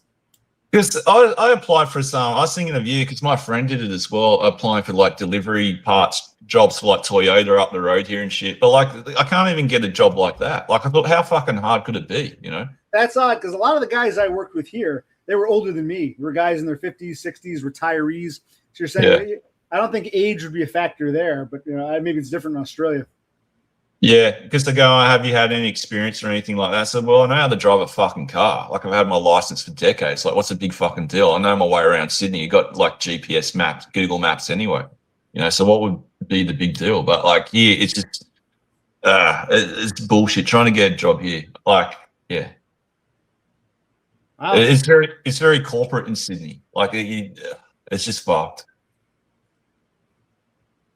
Wow. And I think most of the jobs that adverts like on Seek are like AI anyway. I don't think they're even real. Yeah. So you applied to 200 jobs and half of them might have been AI, is what you're saying? Or? Yeah. Because I was speaking to a few of the guys at the skate park and shit, and they said they've been applying for jobs too. And the theory is, or they knew something somehow, that most of the jobs, or like a portion of the jobs aren't real anyway. It's just like the boost up like ad revenue or some shit. Like they put so many jobs in the system, it creates more traffic or something like that, and the jobs aren't even there. Damn. Wow. Or they legally here in Australia, I think it's the same in America too. By law, they have to advertise the job, even though they stole the job, like the role in house. I had that the other day because when I had the interview Monday for the security job, I was going to go another interview for a welding job here at Chatswood. And the money was like $40-50 now. And they called back, said, oh, don't bother. It's the second time they knocked me back. Said, oh, they solved it in-house. Don't worry about it. Okay. Right. Totem calls them ghost jobs. Like they're not real. They're not really hiring for that position. They've already filled it, but they still have to legally put it out there. Yeah. That they posted it. Yeah. Yeah. You right there, buddy? Yeah. That's the law here. So I'm assuming it's the same in America too, or elsewhere in the world. Possibly, yeah. Yeah. It could be. Yeah, a lot of these jobs are bullshit. So, how's the job market is trash because of those AI posts just farming information from applicants? Yeah. Exactly. And he says he gets. I don't know if you have this in Australia. Raptor Man says he gets calls from, "Hello, my name is Bob. I want to offer you a job." You know, a lot of these telemarketer. Yeah. Well, there's this company here. I won't name it because I don't want to give them any free advertising, but they're pretty big, like a job recruiter. And I went once for a job in the West Coast where Chris lives in the mines because it pays really well, like 120 grand a year. So, oh, fuck it, I'll do it. So I went along. You had to do a physical test, do like an aptitude test, like a Spurg test and all that shit, like IQ test. physical, passed it all, like it's fine. And the woman there's go, oh yeah, we'll give you a call in 2 days. We'll have something lined up. We fucking never heard back from him. So I applied for another job like here in Sydney for like a trades assistant, like an offsider. And it's like pay was okay, like $35-40 an hour, which is like, it's all right, not the best, but you know. And some guy in the Philippines calls up and he goes, oh, can you go do the physical test and the mental aptitude test or whatever? I said, I've already fucking done it. I said, oh, we don't have you here as having done it. I said, well, I'm not fucking doing it again. I only did it like a month ago. And it's like, go fucking call the North Sydney office, check with them that I was there. Oh, yes, sir, we'll get back to you. Like, never fucking heard back from them. And it's the same. There's this English wanker because a lot of backpackers come out here to work for the recruitment agencies as recruiters. I had this Pommy guy call me up and he goes, oh, I'm really good at what I do. I can get anyone a job and I'll get you a job within a few days. Leave it with me. And he called me because I applied for a delivery driver's job. Said, oh, that job's gone, but I'll get you something else. Said, leave it with me. I'm good at what I do. Fucking never heard back. They're just full of shit. They're just wankers. Yeah, that's how it goes. Sounds like it. Don't give them your DBF. Don't give them your social security number. Whatever you do. No. Good no. That's do you have an equivalent in Australia of a social security number, or what do you call it in your country? Yeah, we got some bullshit like that.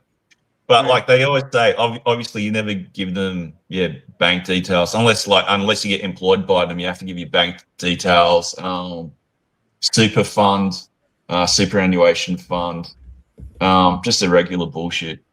But you've reminded me. I heard. I was looking online.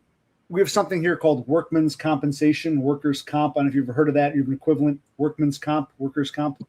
Yeah, something like that. Yeah. It means if you get injured on the job, you can apply for some kind of like benefits short term. Mm-hmm. I got when I was in my car accident, I got TDI, temporary disability insurance. But I'm thinking back to that auto parts job where the behemoth threatened to break my jaw. They say you have 2 years, and that was almost 2 years. That was September of 2 years ago. I could try to apply for workman's comp, and say PTSD because I sued that company and I managed to get like $13,000 out of it. But I could try to like do that. But I was thinking about doing that. See if I can get workman's compensation for emotional distress because I do have the police report of the guy. Yeah, these things happen to me, so I was thinking maybe we should try that. Was that against tall fag Paul? Tall fag Paul, yes. And the boss just turned away. I do pay attention. And Rollins. Henry Rollins, yes. Oh, wow. All right. Did you stay in touch with any of those guys? Did you make any friends there? I ran into one guy once, and we exchanged numbers, and we had a nice phone call, and never heard from him again. He was curious what happened, but he seemed to agree with me. He said, that's really fucked up. I stop for stuff sometimes, and the boss doesn't get angry with me, and I can't believe this guy, would threaten you like that. He seemed to think that it was totally wrong what happened. He seemed sympathetic. I said, "Hi, thanks." And what was he still working there, or? I believe so, or he was taking another delivery job for a different, like a car manufacturer. But I think he was still working there.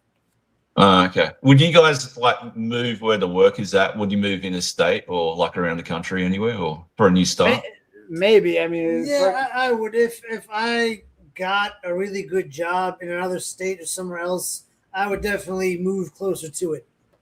Yeah. Have you guys got any qualifications and anything? Like, it means fuck all to me because even I've got qualified. I got plenty of certificates, but at my age, they mean like absolutely nothing. No, I think we're at a point where they mean nothing. You have an accounting degree, you have a teacher degree. It's like none of it means anything at this point when you haven't done anything with it for years. You have these certifications, but you didn't do anything with them. You look like what have you been doing for the past 10, 15, 20 years? Exactly. Yeah, because like I'm even finding that now with doing that security course, like it costs, well, in total, plus paying the government, like close to $2,000. Like all the jobs they pay really shit or at shit hours, and it's like, fuck, do I even really want to do it? So it could have been like wasted 2 weeks and near $2,000. It's like whatever, but like, Yeah, they want young blood. They don't want people who are over 40 to start these, I guess the time to start a career was 20 years ago. Exactly.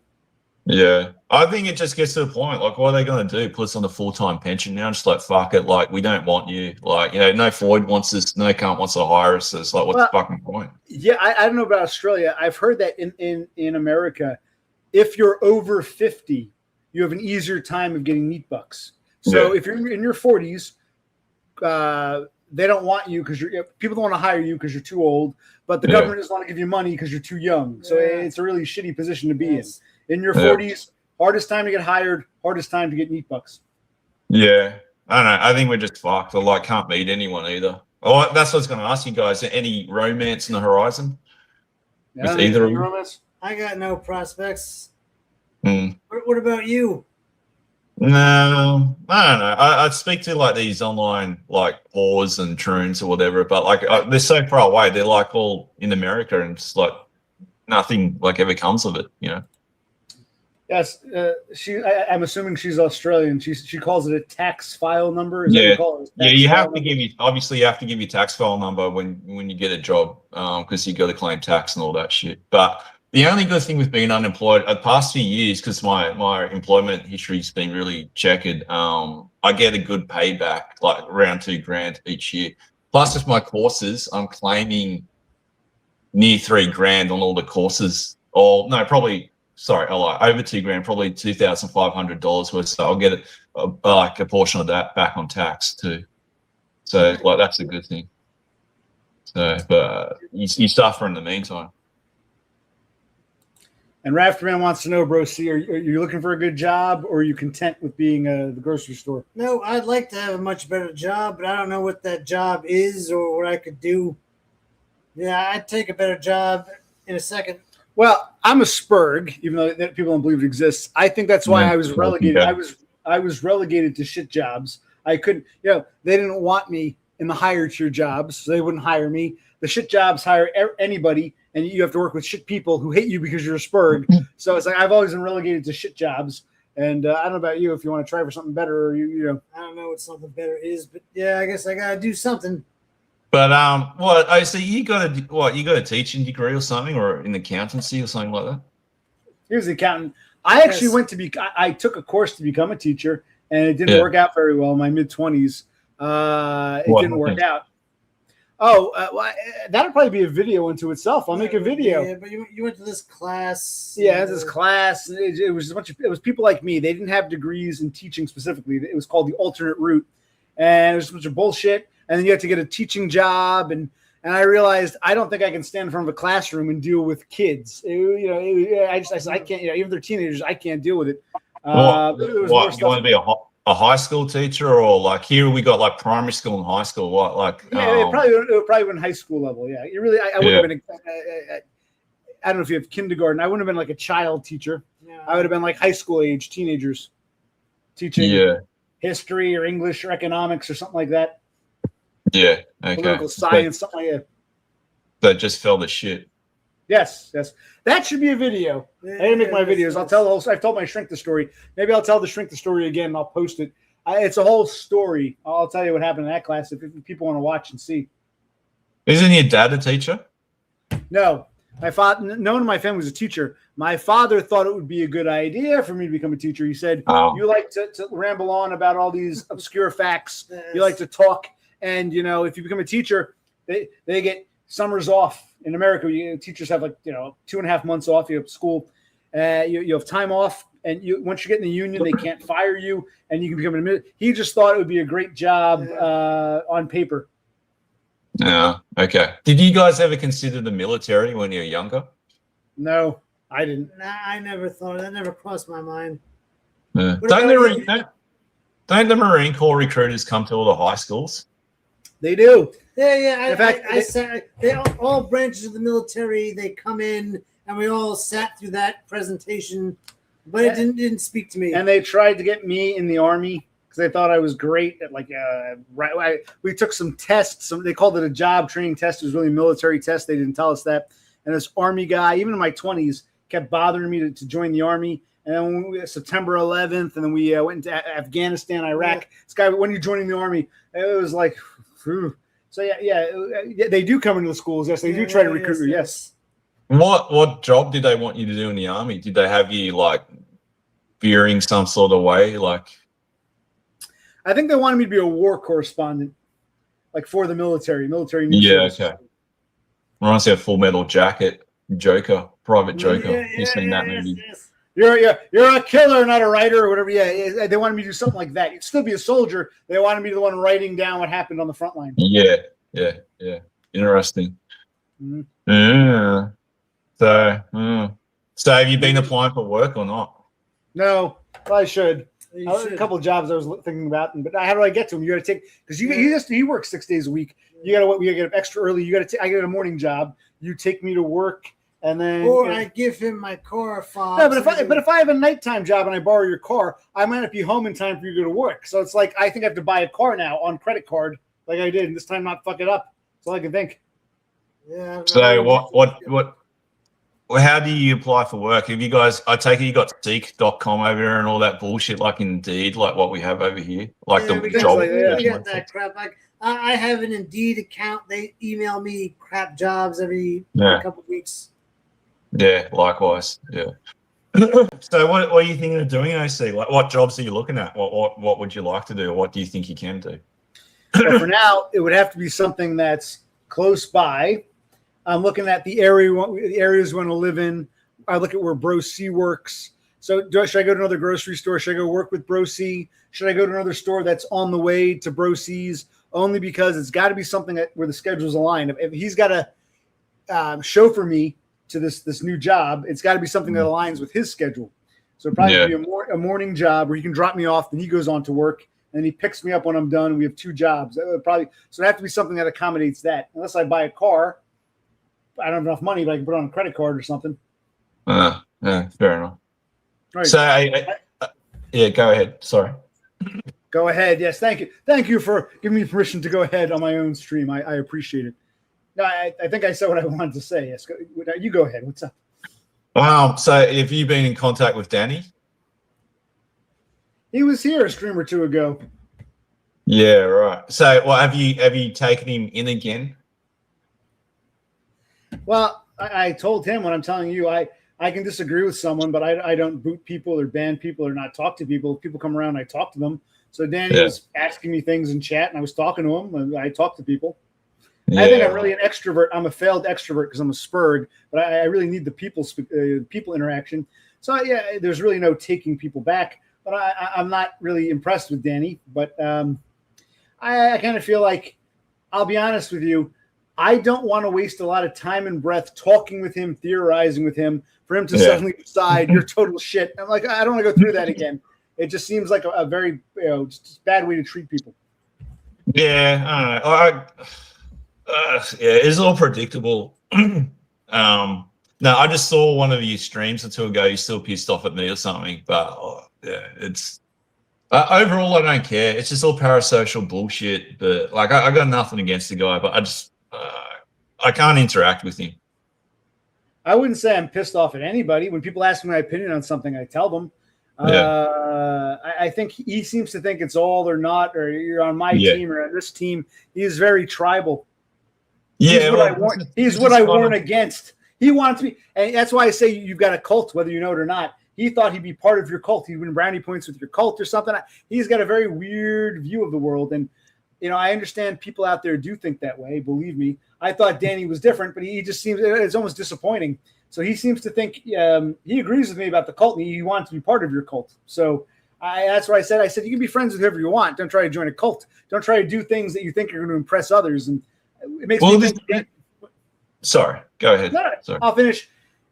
It's okay to change your mind. It's okay to have a difference of opinion. Yeah. But I think anyone who's going to adopt a belief system that he thinks is going to get him some kind of social in wherever, that's something I look down on. And I was amazed that it seems to be what Danny wanted to do. That's my thoughts. I've told him that. But the thing is, like I keep saying, you and Dumno or whoever think I run this cult or on this figurehead. There's no cult. Like anyone. Well, he's not welcome anymore because I have blocked him because I just don't want to deal with his bullshit. Like I gave him 2 tries. Like 2 is enough. And it's not out of like spite or being against him or anything. I just can't. I just couldn't be bothered dealing with him. I'm just too old for it. But like he could just come along, and like I repeatedly said, like we're not against Dumner or anything. Like I regret all that bullshit. It's just I shouldn't have gone that way. There's no sides or anything. There's no me versus you or me versus Dumner or anything. It's just like, nigga, chill. Like all the bullshit's over. Just come hang out with us. Like that's all we do. We're lonely people. That's good to hear. I'm going back to my old ways. I'm joking. That's good to hear. Because I'm not actually. That's what I was saying. I'm not at war with anybody. And it seemed like Danny was trying to create a war, or he felt he had to join a side and enter a war. And I said, Danny, that's bad form. Do not do it. And that was the takeaway. When he said, no, I'm joining this army. Okay. And it didn't work out, of course. But what I'm getting at is, did he learn? I don't think he learned anything. That's what's my guy. I don't waste time. I'll talk if he comes in chat. I'll talk to him, but I don't waste time talking to him in Discord. What's the point if he'll just, do a 180 if he thinks there's some cause to fight for? That's why I'm critical of him. I don't think he's learned anything. Yeah, but that's my point. There's no cause. Like I don't care. Like from my very first video, like on my old channel, like I stated, I don't care for the black pill. Like incel them. Like I couldn't care less. Like it's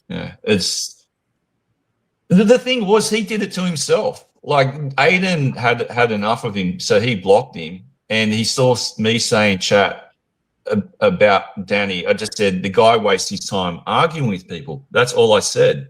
And he came back to me on Discord like a fucking weasel, like all chummy to me. And then he turns on me and goes, I saw what you said about me. And I said, well, what did I say? He goes, don't play dumb with me, pal. I said, well, fucking tell me then. I don't know. I honestly don't know. He goes, and he screenshot it like, all fags do. He goes, you said I wasted my time arguing with people. I said, well, where's the fucking lie? You do. Like if I said something like, oh, he's a fucking dropkick or whatever, or like what a fucking wanker or loser or whatever, I get it. But I didn't say any of those things. And then he goes, right, pal, you're blocked. Oh, cool. Okay, fine. So, and I just thought, he came back on one of my live streams and I just blocked him there. I thought, I'm done. I blocked him on Discord. So I just thought, no, I've given you 2 tries. So is Aiden. We're just done. We're not. I was there once, like a long time ago, but I just don't care for that shit anymore. I'm 48. Like I'll be 49 in November. It's just.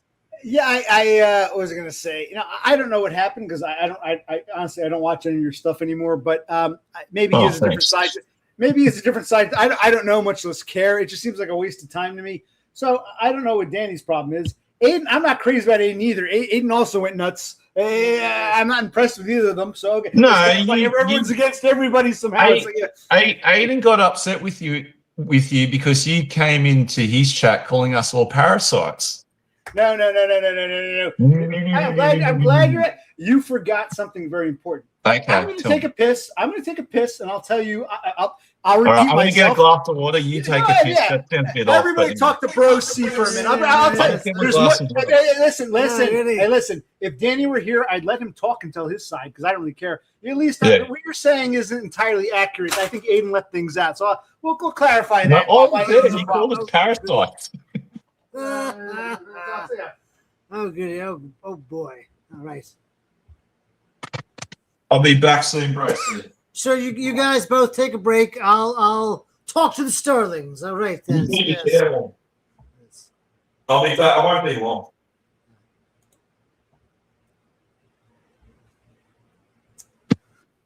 I'm back. Okay. Welcome back. All right. So Danny blocked. Yeah, he's nice to you, Nick, because he's got no friends left. That could be a possibility, but we'll see how that goes. So enjoy it while you have it, Horsehead. And if anything changes, let us know. So Totem was blocked. I know he's going to leave comments too. He's going to DBF's full of shit. He's a fucking lawyer. On the comments, because you guys saved your lives. But it's like, fuck, whatever, dude. I don't give a fuck. It's all parasocial bullshit. Try to get another beer. We're doing okay, bro. One last beer. You can sit down. I'll get it. It's empty. Okay. I'll be right back. Okay, he's getting rid of the recycles now. Okay, so yeah, but anyway, yeah. You're getting tired. We'll get off soon.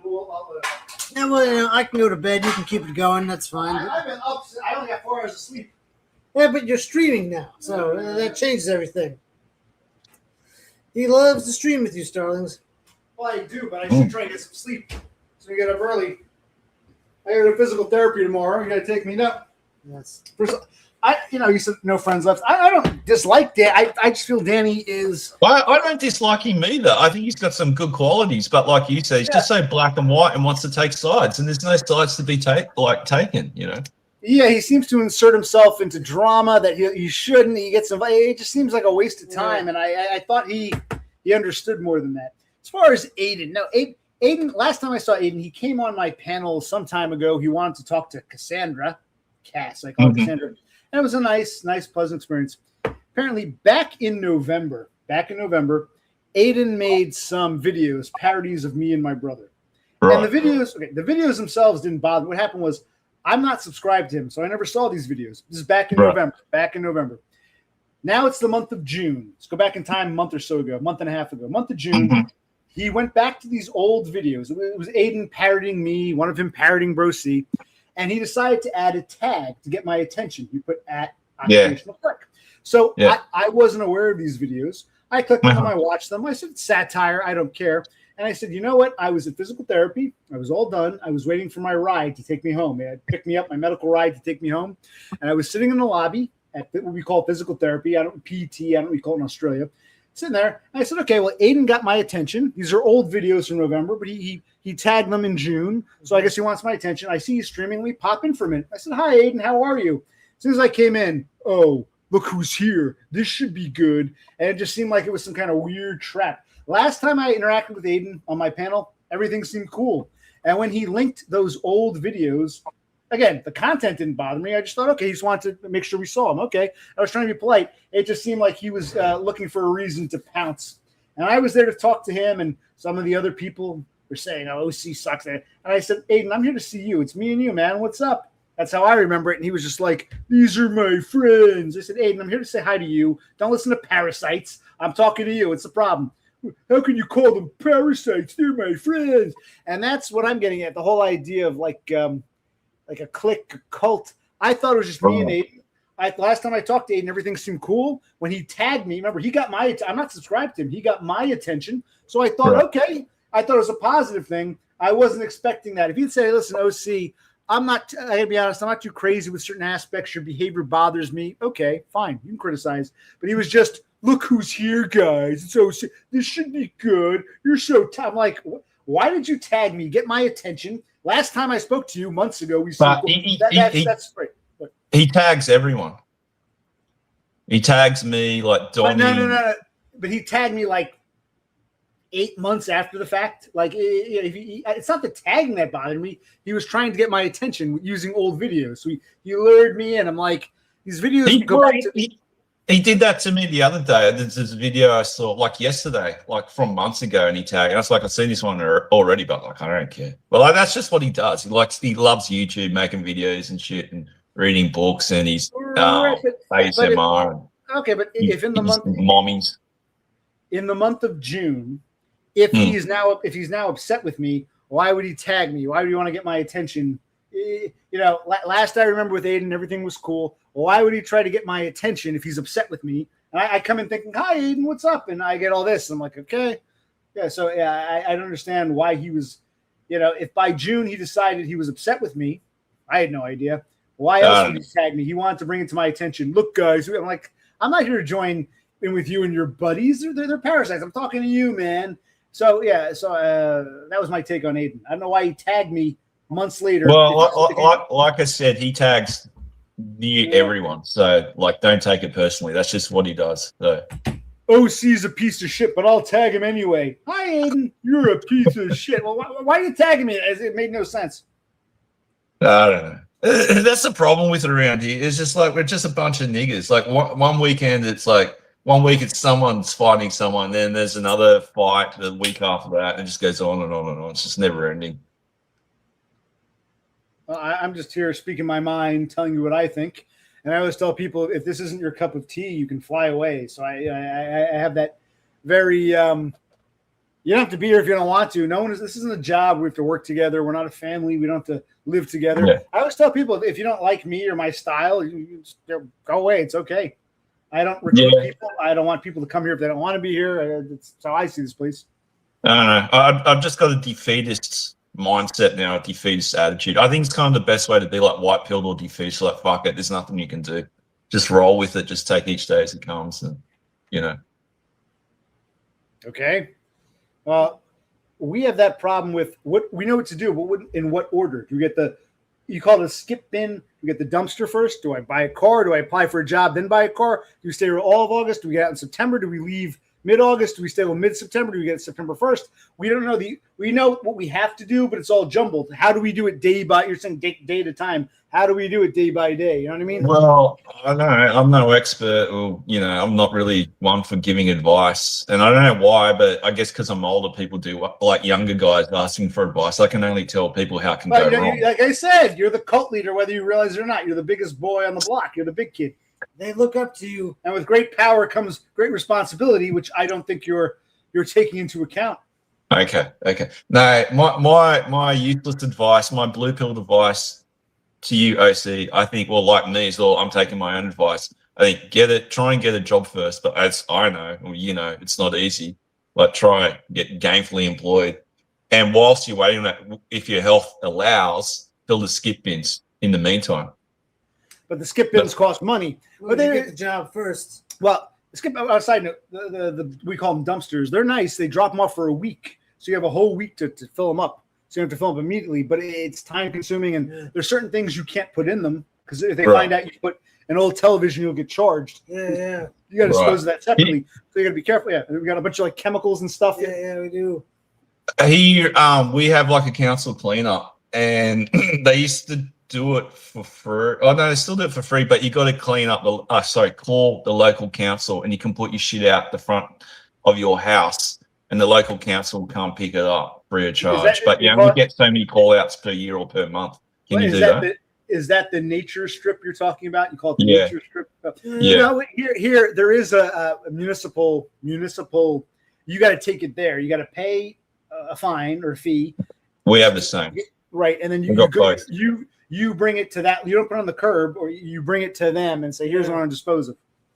We have both. We got the local garbage tip. Obviously, there's one down the road here. Like you're saying, we got to pay for that too. But I think we get so many free call outs per month or per year. You put all this shit out, and they come for free, pick it up, and take it away. What you're describing does exist in America, but it varies, county by county, town by town. This particular town, no, you must pay the fee or the fine or whatever fee I call it. You pay the fee, and you have to take it to them. They don't send people around. Some towns do. If you live next town over, we might have that. So it varies based on your little local, fight. Yeah. Right. So our town doesn't have that. We'd have to take it to them and pay the fine. Yes. Sounds kind of useless in your area. Hmm? Sounds kind of useless in your area then. No, I agree. It is, and we got to dispose of these. I can't put them if we get a dumpster or skip bin, and they go to the junkyard and they see something that's not supposed to be in there. They see motor oil, and old television. They'll say you signed a contract that's illegal to dump, and you get fined. Yeah, so I can't chance putting them in a rented or leaded skip bin. I got to go to the local authority and bring it to them. So it's the only way to do it. So that's another fine. Another expense. Yeah. So it feels like a fine. It feels like we're being punished for having garbage. So how do you feel about your Lord and Master Todd taking leave again? I'm not surprised. He seems to have this habit of come and go. I actually thought he might come back soon. You said he changed his profile. Yeah, I thought he would have been back by now, but this is what he does. He might pop up again before the year ends, but who knows? What did he change his? Because I unsubbed from Dead Channel, so I unsubbed from. I thought he got nuked or he nuked his channel, or did he get back up again? Or? No, he self-deleted. He privated everything or deleted everything. But I don't think he actually got rid of the channel. What was it called now? I'm still subscribed, I think. I forget now. Maybe I'm not subscribed anymore. He might have changed the name or something. Maybe it's gone now. Maybe. Last week he still had a channel. He didn't post anything to it. That might be gone, but I didn't notice he changed his avatar. And I always said, I've always said, it doesn't have to be all or not. Todd can come do some videos, some streams, and then disappear for. He can take a break. He seems to think I must get rid of everything. I must destroy all this. He's got that hang up. I've always said I leave everything up. Yeah, why, almost. why do you delete all your or private all of your streams? You're going to private your streams, right? Well, I was considering deleting all my videos, but like I got a feeling he's not coming back. I don't think he's run out of things to say. Well, he did that last thing. I got nothing to say. Fuck you.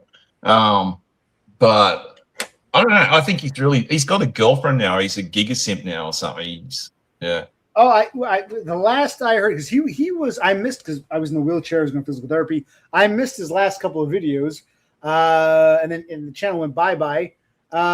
Was he seeing somebody? Because he's had girlfriends before. Fill us in. What do you know? Is this a legitimate girlfriend? Is she No. a returned single mother? Or what's the story? No, because I asked him to do a video on it. He let on a bit. Some live-in prostitute. Todd is hibernating again. Yeah. Some live-in slut or something. What he means, what Horse said means is he thinks it's temporary. Todd is hibernating, but he'll come out of hibernation. You're saying he's gone for good. That's why I put that up. Hibernating implies one day I'll reawaken. So Horse and I both think Todd will reawaken, or we have hope. You don't think he's going to reawaken, is what you're saying? I don't. I'm more than likely wrong as usual, but I just got this feeling he's really done, and there's really nothing left for him to say. And I think if he's draining his balls at the moment into this dumpster slut or whatever he pays. He said a bit. She said she's white, she's thin, she's kind of gross and smelly, but I don't know, she might be some druggy whore or something. He pays her, is what you're telling us. Yeah. Well, this is what I found, amusing too, because he had this thing of he'd never pay for a woman, or he's against simps. But like, isn't that like simping? Like, the very definition of it. I listen to stories. Maybe it's true, maybe it's not. Todd can always come on and share his side of the story. What I would say is he's got a lot of time on his hands. He does a lot of thinking. At some point, I would imagine he'd say, even though I said never again, I've been thinking about these things. I got to.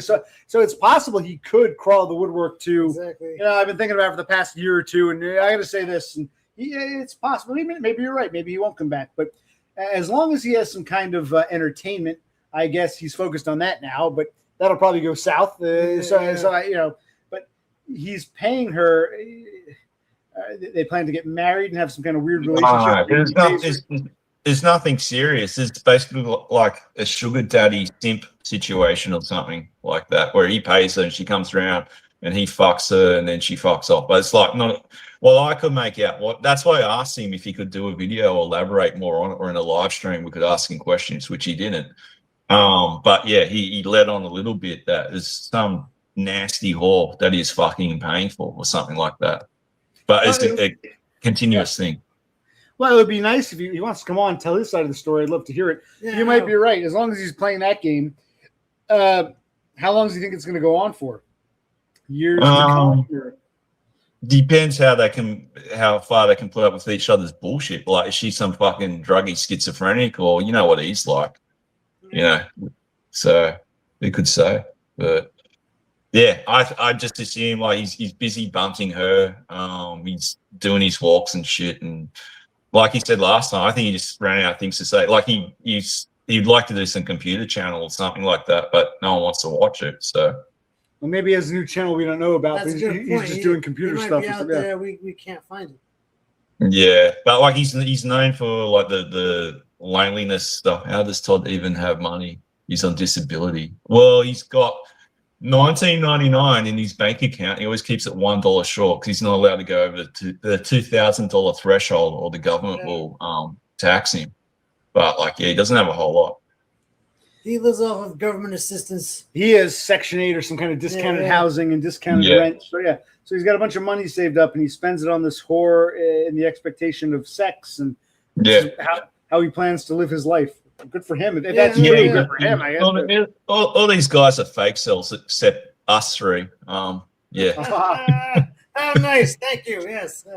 Flattery will get you nowhere here, destroyed by Foids. No, but it will get you everything here. But Todd, I'll say one thing. Todd has definitely talked about he's had fat girlfriends. He's got on those dating apps. So him seeing a woman isn't surprising, mind-blowing, but being what he is and what he knows, et cetera, like how long can this last? And he's always going to know in the back of his mind it's not quite real. He's paying this, this for. Yeah. He might want to vent at some point and say, "All right, I'm done on YouTube. I'm with this chick now. I'm getting pissed with this chick. Let me go back to YouTube and say, man, so it's possible he might come back, but who knows?" Yeah, that's a possibility. But yeah, all these guys are fake selves. It's just us three remaining now, So I suppose. Yes. How a society dies. Here he is, Todd himself. God. Recognize his face? Motherfucker that said that, hacker discovered AI, so now all of a sudden he thinks he's a hacker. Motherfucker, I've been using Yeah, computer. Yeah, Todd Right, sounds a lot like a hacker. He does, yes. That's stupid. Fuck no. I'm assuming he's one of yours. I have no idea who this keeps doing this, but he must be one of yours. No. I've been getting some trolls recently too, but I'm surprised no one's flashed their hairy anus to you or their cock, because I had someone jerk off on Saturday night on my live stream. Well, that one guy, Boldo or Bluto, whatever his name was. Yeah. How did I come up? Like, it's not the end of the world, but I always say, I've told you in general. I told you already. Was that, I told you already. I was half listening because I remember he thought your name was Mike or from You Ireland. don't pay attention. You accuse us. Proceed. What was it? No. So that guy tried to rope in DBF. He said, "Hey, DBF, Yeah. Oh, right. I can monetize your channel, make you money." He was like, Right. I'm half a world away, but I know this other guy in your neck of the woods. Go talk to him. Yes. But when he came, okay, here's what I asked. When he came to you, he flat out said, "Hi, I'm a lol cow farmer. I think you're a lol cow. I'd like to represent you." And you were like, "Well, I'm in Australia." Or did you read between the lines? Yeah, how did you know he was a lol cow farmer? No, that's what he said, because he worked with, do you know Anthony Cumia? Yeah, maybe look them up. Maybe That name sounds somewhat familiar. Wait. He's like this. Yep. There's him, Gavin McInnes. They're like right-wing commentators, or like Opie and Anthony. Anthony, he was a radio person. Oh yeah. Opie. They had a syndicated show. Yes, I remember. Opie and Anthony. Who was the one? One of them got into a fight with a nigger bitch. He was taking pictures. That was Cumia, yeah. And the nigger bitch is like, "Yo, why are you taking pictures of me, cracker?" And he was like, "I'm not." He called it the C word. Whether he was or wasn't, and she like punched him, and he was like, she fought like a man. I was like, that's what my experience with nigger bitches. Yeah, yes, I remember him. Yeah. That was a while ago. So But yeah. This guy knew Anthony Cumia. he that David Waldo, whatever his name is, Waldo, whatever. He worked with those guys, and he was in their circle. And that's what he said. I think he's kind of full of shit, but he said, "Oh, I work in media or some bullshit." And it's funny you bring up like waste disposal. He worked something to do with that. He had something to do with that as well. He's some government spy on North Korean spies in America. I don't know. It just sounded a bit too much, but he knew those guys, and I couldn't understand how he is making money from it, or how I or we could have made money from it. But he said, like, I'll take you under my wing. I get a cut, like, and you just got to live stream a lot and do all lol cow shit. Like, we'll have a script, and you just got to make yourself look like a fool, or do all this, like, crap. And I just said, I know a guy, because I said, "Where are you at?" And he goes, "I'm in New Jersey." I said, "I know an unemployed guy. He might be up your alley. Like, he's a bit abrasive and shit, and it might be your thing."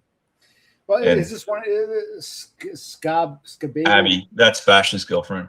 That's how right. exactly. Yeah, you guys hash it. I wasn't there, so once he said. That's not exactly how Bolo got sent over to OC. It wasn't in a malicious way. Matt said he had no interest in monetization or making money off his channel, and he got brought up as in money interest. Yeah, basically. I see. Well, I want to kill that. Okay, that text again. I wasn't there. I don't know. I'm just I'm like, who's this dude? Yeah. I don't know who I am. Mike from Ireland. Who? Oh, Matt in Australia. Oh, okay. I'm like, I just like on these, huh? Yeah, he did comic book art too. So I can't. We'll like riffing on that. So I'm in the comic books and shit, and he seemed nice enough. But like, I just thought, Yeah, I have no interest in this. But I remember Nick saying to you, like you two brothers, he had an idea for you guys too, like monetizing or making a show, like you guys had like presents and stuff and could like make a little program or something like that that you could make money from. Well, I think one of the reasons I wanted to stream tonight wasn't just to pick myself up. It's because we might not be streaming much longer. Correct. We know that we got to cut the Cut internet's cable, going to yeah, bye-bye. yeah. So it's like I said, should we stream while we have a chance? Yeah, stream as much as So we we're can. actually coming to a time where we might stop streaming. We're not streaming as Right. regularly. So We this might is hibernate like time. hibernate. We might go into hibernation. So Yeah. just because Yeah. of necessity. So we're trying to take advantage of this now. It's still July. I know what's going to happen in August. So I'm in no position to start streaming every day. It's not going to happen. Yeah. No, I've had the same thoughts. It's just like people like last night, for example, like it's not that big of a deal, but like Judas and Frog said, "Oh, will you stream tonight?" I was like, I wasn't exactly planning on doing it. I know Frog, that was bedtime for him. His little fella was tuckered out, but and so I don't particularly feel like doing it, but I'll do it if you guys come on. But like they didn't come on, and so I didn't even really want to do it anyway, you know. So I'm just kind of a little bit over YouTube, kind of. Well, Abby is expanding on the story here. No one thought you would want to work with Baldo. Too private. So if no one thought I'd want to work with this, if you guys all thought I wouldn't want to work with this guy, why would you send him my way? If you knew it wasn't my cup of tea, it's not. I'm not mad. It's not the end of the world. I'm just like, okay, Baldo. So it's almost like, according to this Scabigail, you all knew that it wouldn't work No, out. I You just thought thought- it'd be funny. just You thought it'd be a knowing little that you're- yes, I see. Yes.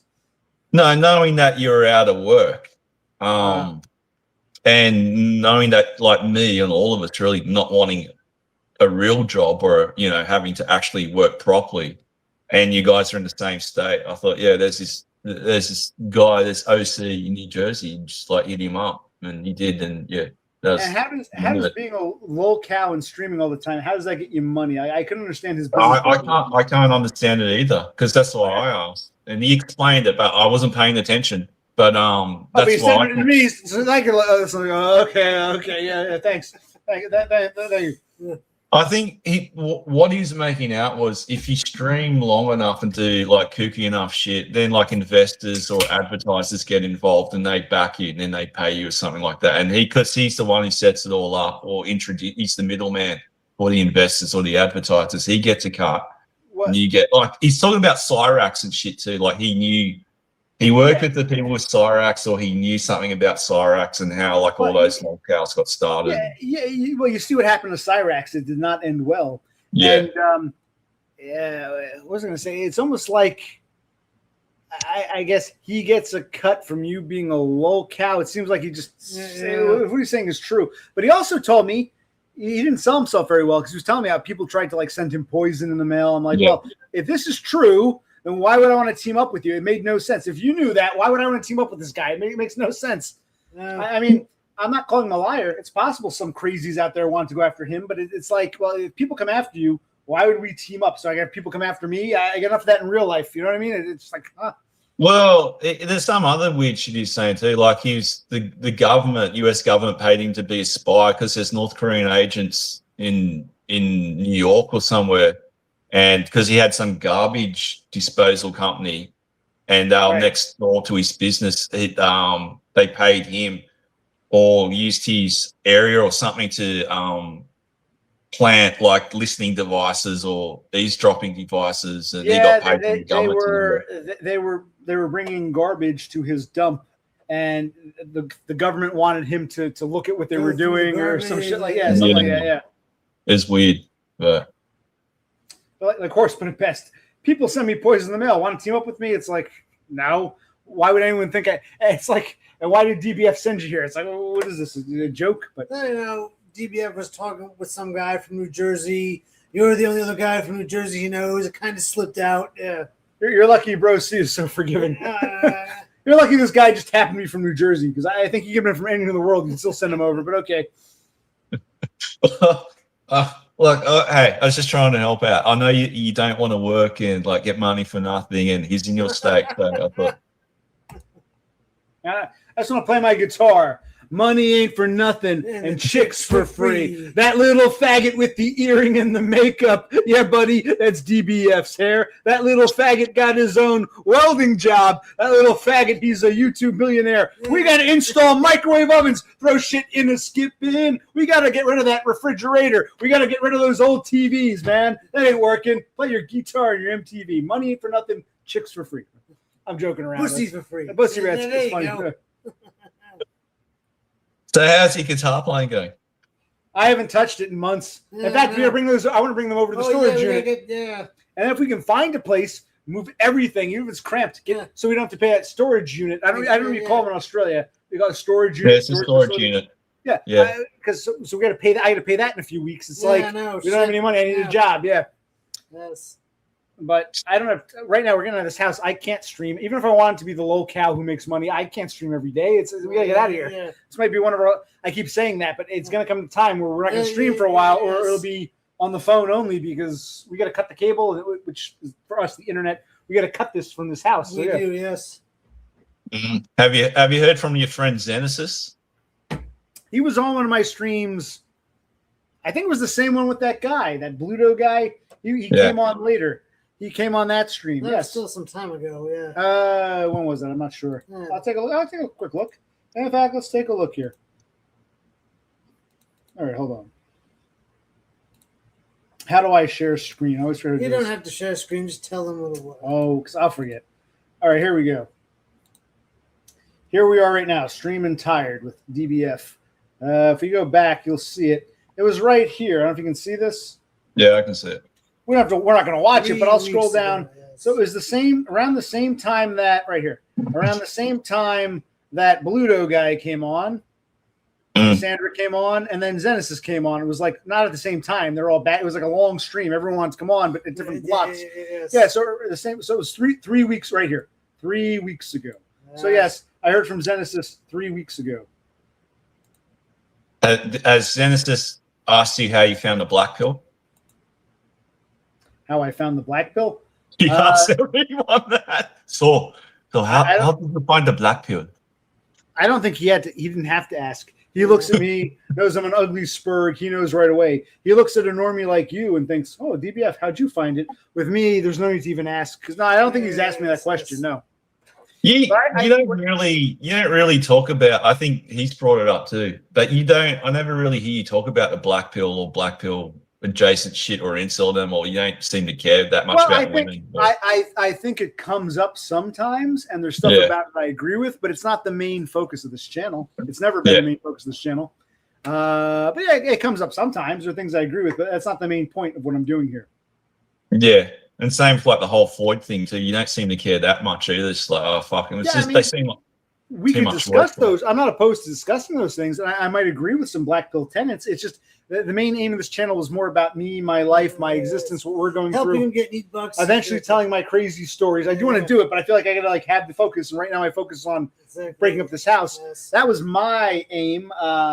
The black pill stuff is like, Secondary, third. yeah, tier, I mean, it applies. It's around. It's not something I totally agree or disagree with, but it's not the main. It was never the main focus. Yeah.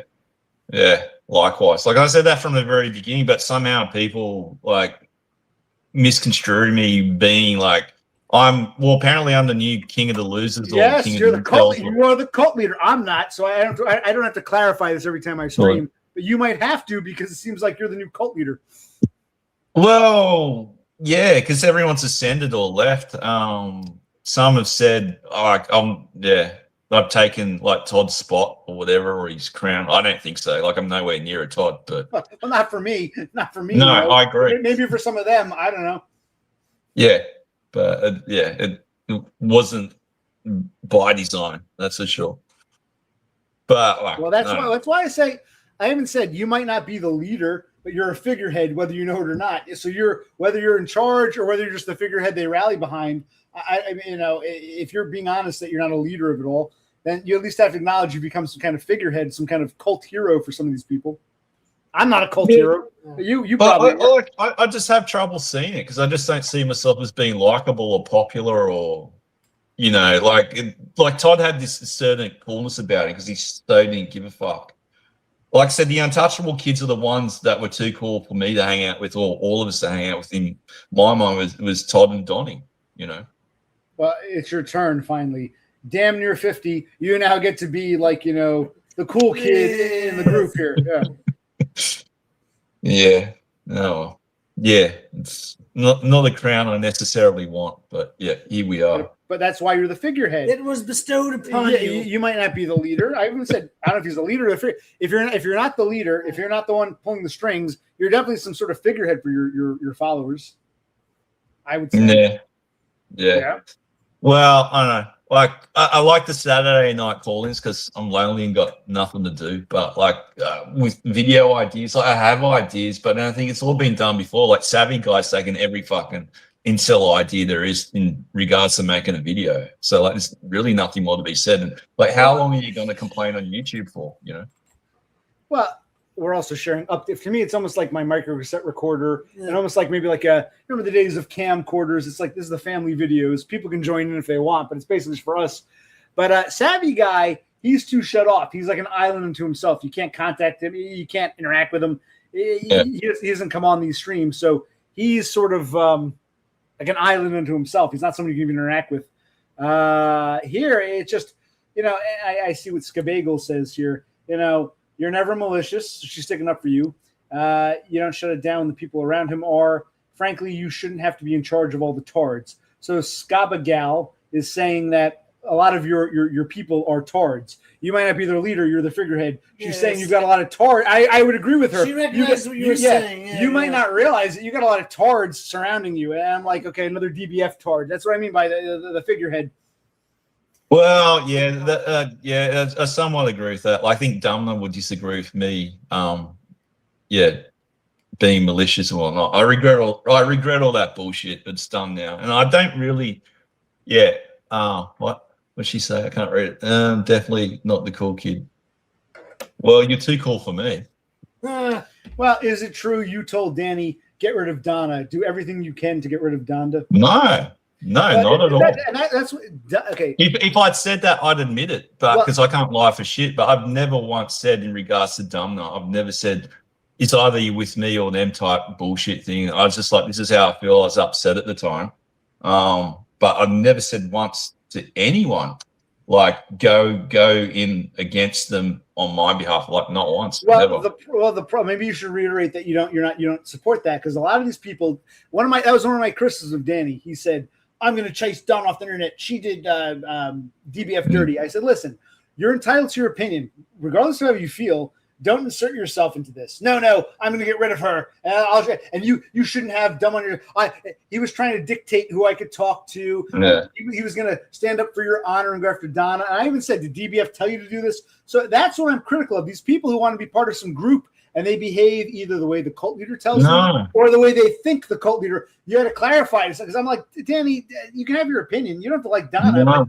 Don't try to play games to be part of some. It's all in his head. That's my criticism of your buddy. No, not once, not ever, not once. Yeah, I was hurt and upset at the time. Who the fuck's this? He claims he's doggo food. You're always around. You're texting me, wanting to work out with me. It's your troll buddy again. But Brosy said let him on. We'll get off in a minute. We're gonna No, I've not once. I know. Excuse me. One stage, Dharma thought I did like round everyone up to be against them, which I never did, and not once during that whole incident, whatever how long ago it was now, like a year or 2 years ago. Yeah, not once did I ever say, like go in on them on my behalf, or like you must support me if you can't support either of us. No, and I never said to Danny. I said, if anything, I'm going to say this.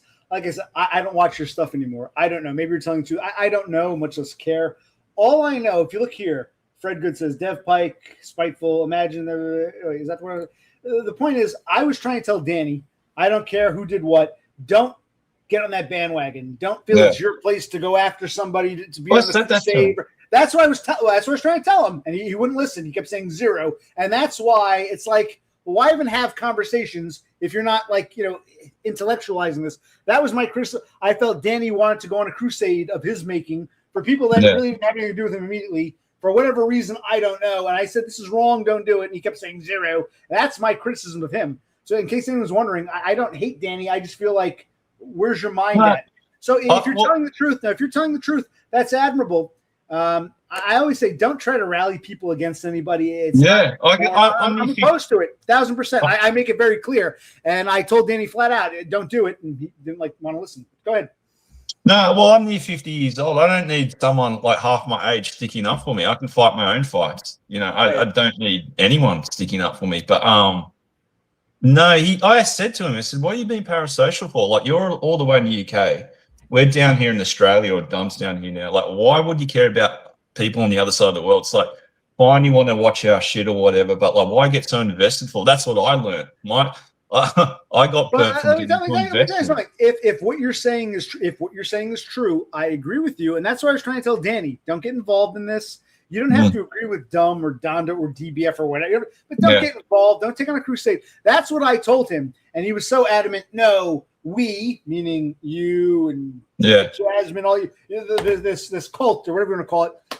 And I said, don't do that. You can disagree with Dumb or DBF or whoever. You can disagree with whoever, but don't go on this like weird crusade of your own making.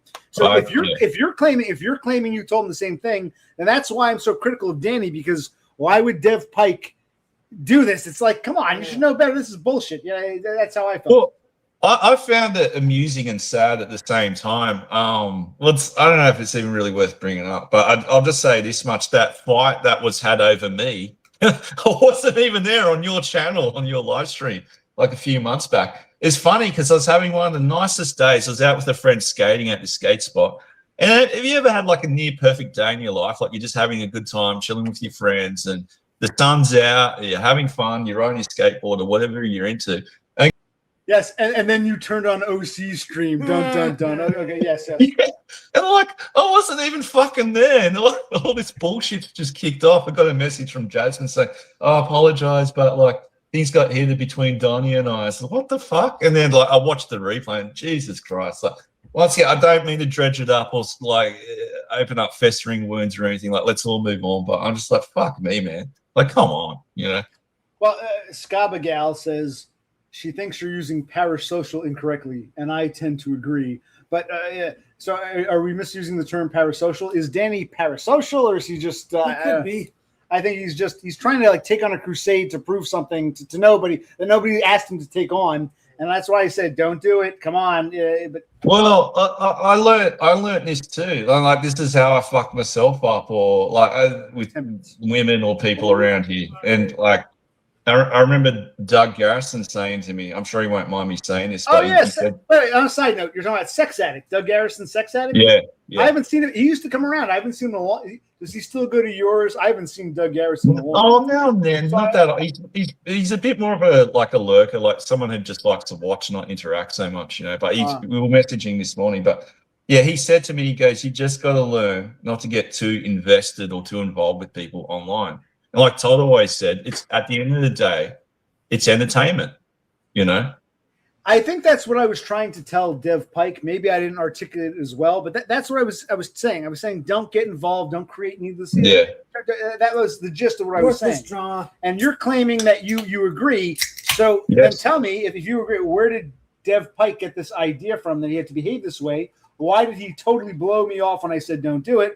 And why does he come back to me saying, let's talk about it now? I just don't understand what his like. I don't dislike him. I feel his modus operandi. His modus operandi is so weird that I don't think I can even talk to him anymore. It just he makes no sense to me. He's just that highly strong, and I think he's just that. I'm no different, but like I guess I'm older, so like I said, I'm just defeated now. But I think he's just that highly strong and hurt throughout his life by rejection or whatever. Well, like he's on this bitter crusade to like right every wrong, Well, yeah, but I guess that's what we're trying to say. If what you're saying is accurate, I agree. We're all high strung.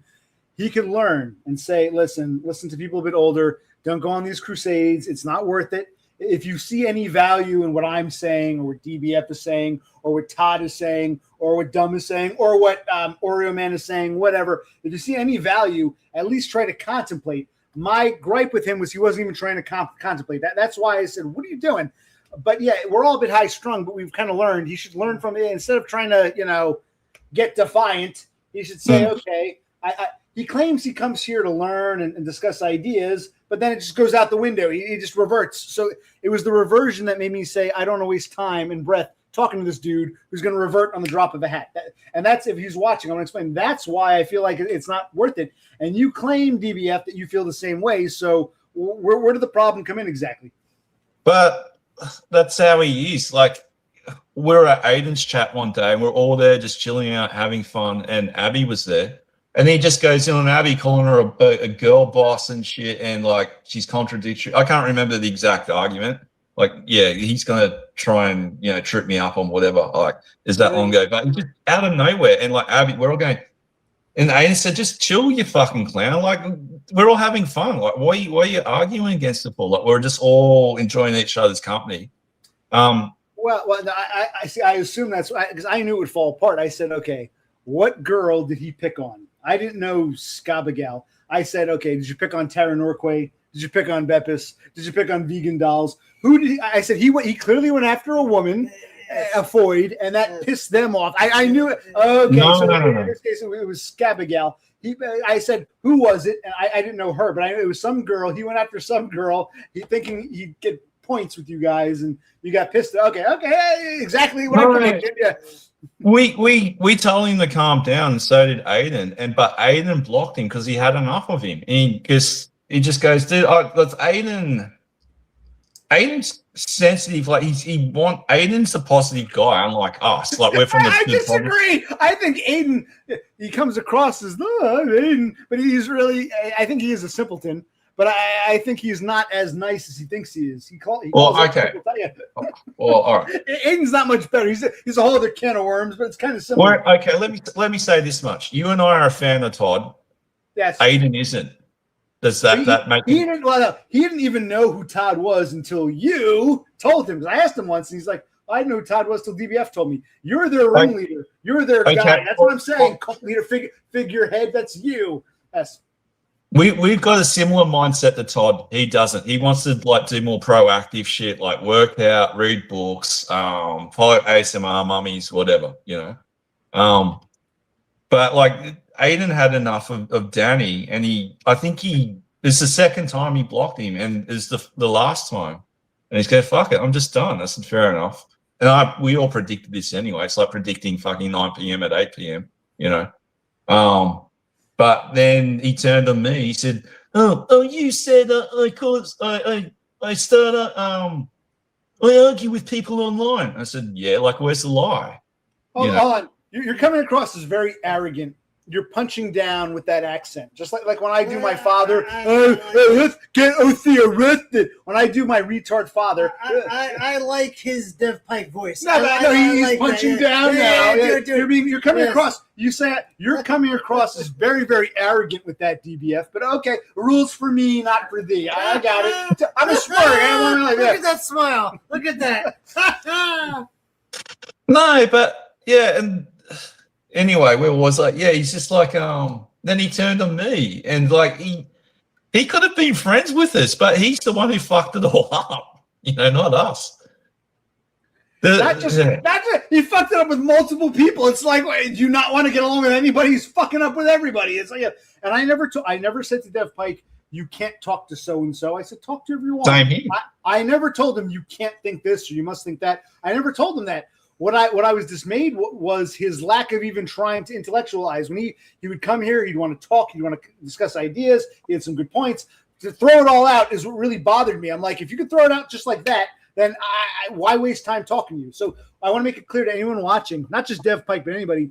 I don't tell people who they can and can't socialize with. I don't tell people what they can and can't believe. All I ask is they keep an open mind. If someone comes here and they present themselves as having an open mind and then suddenly do 180 when they think they have some new opportunity, even if it's made up and in their head, if they do that, I lose all respect for them. I lost all respect for Dev Pike. I don't hate him. I just feel like I have no respect for him after his behavior. That's how I see him.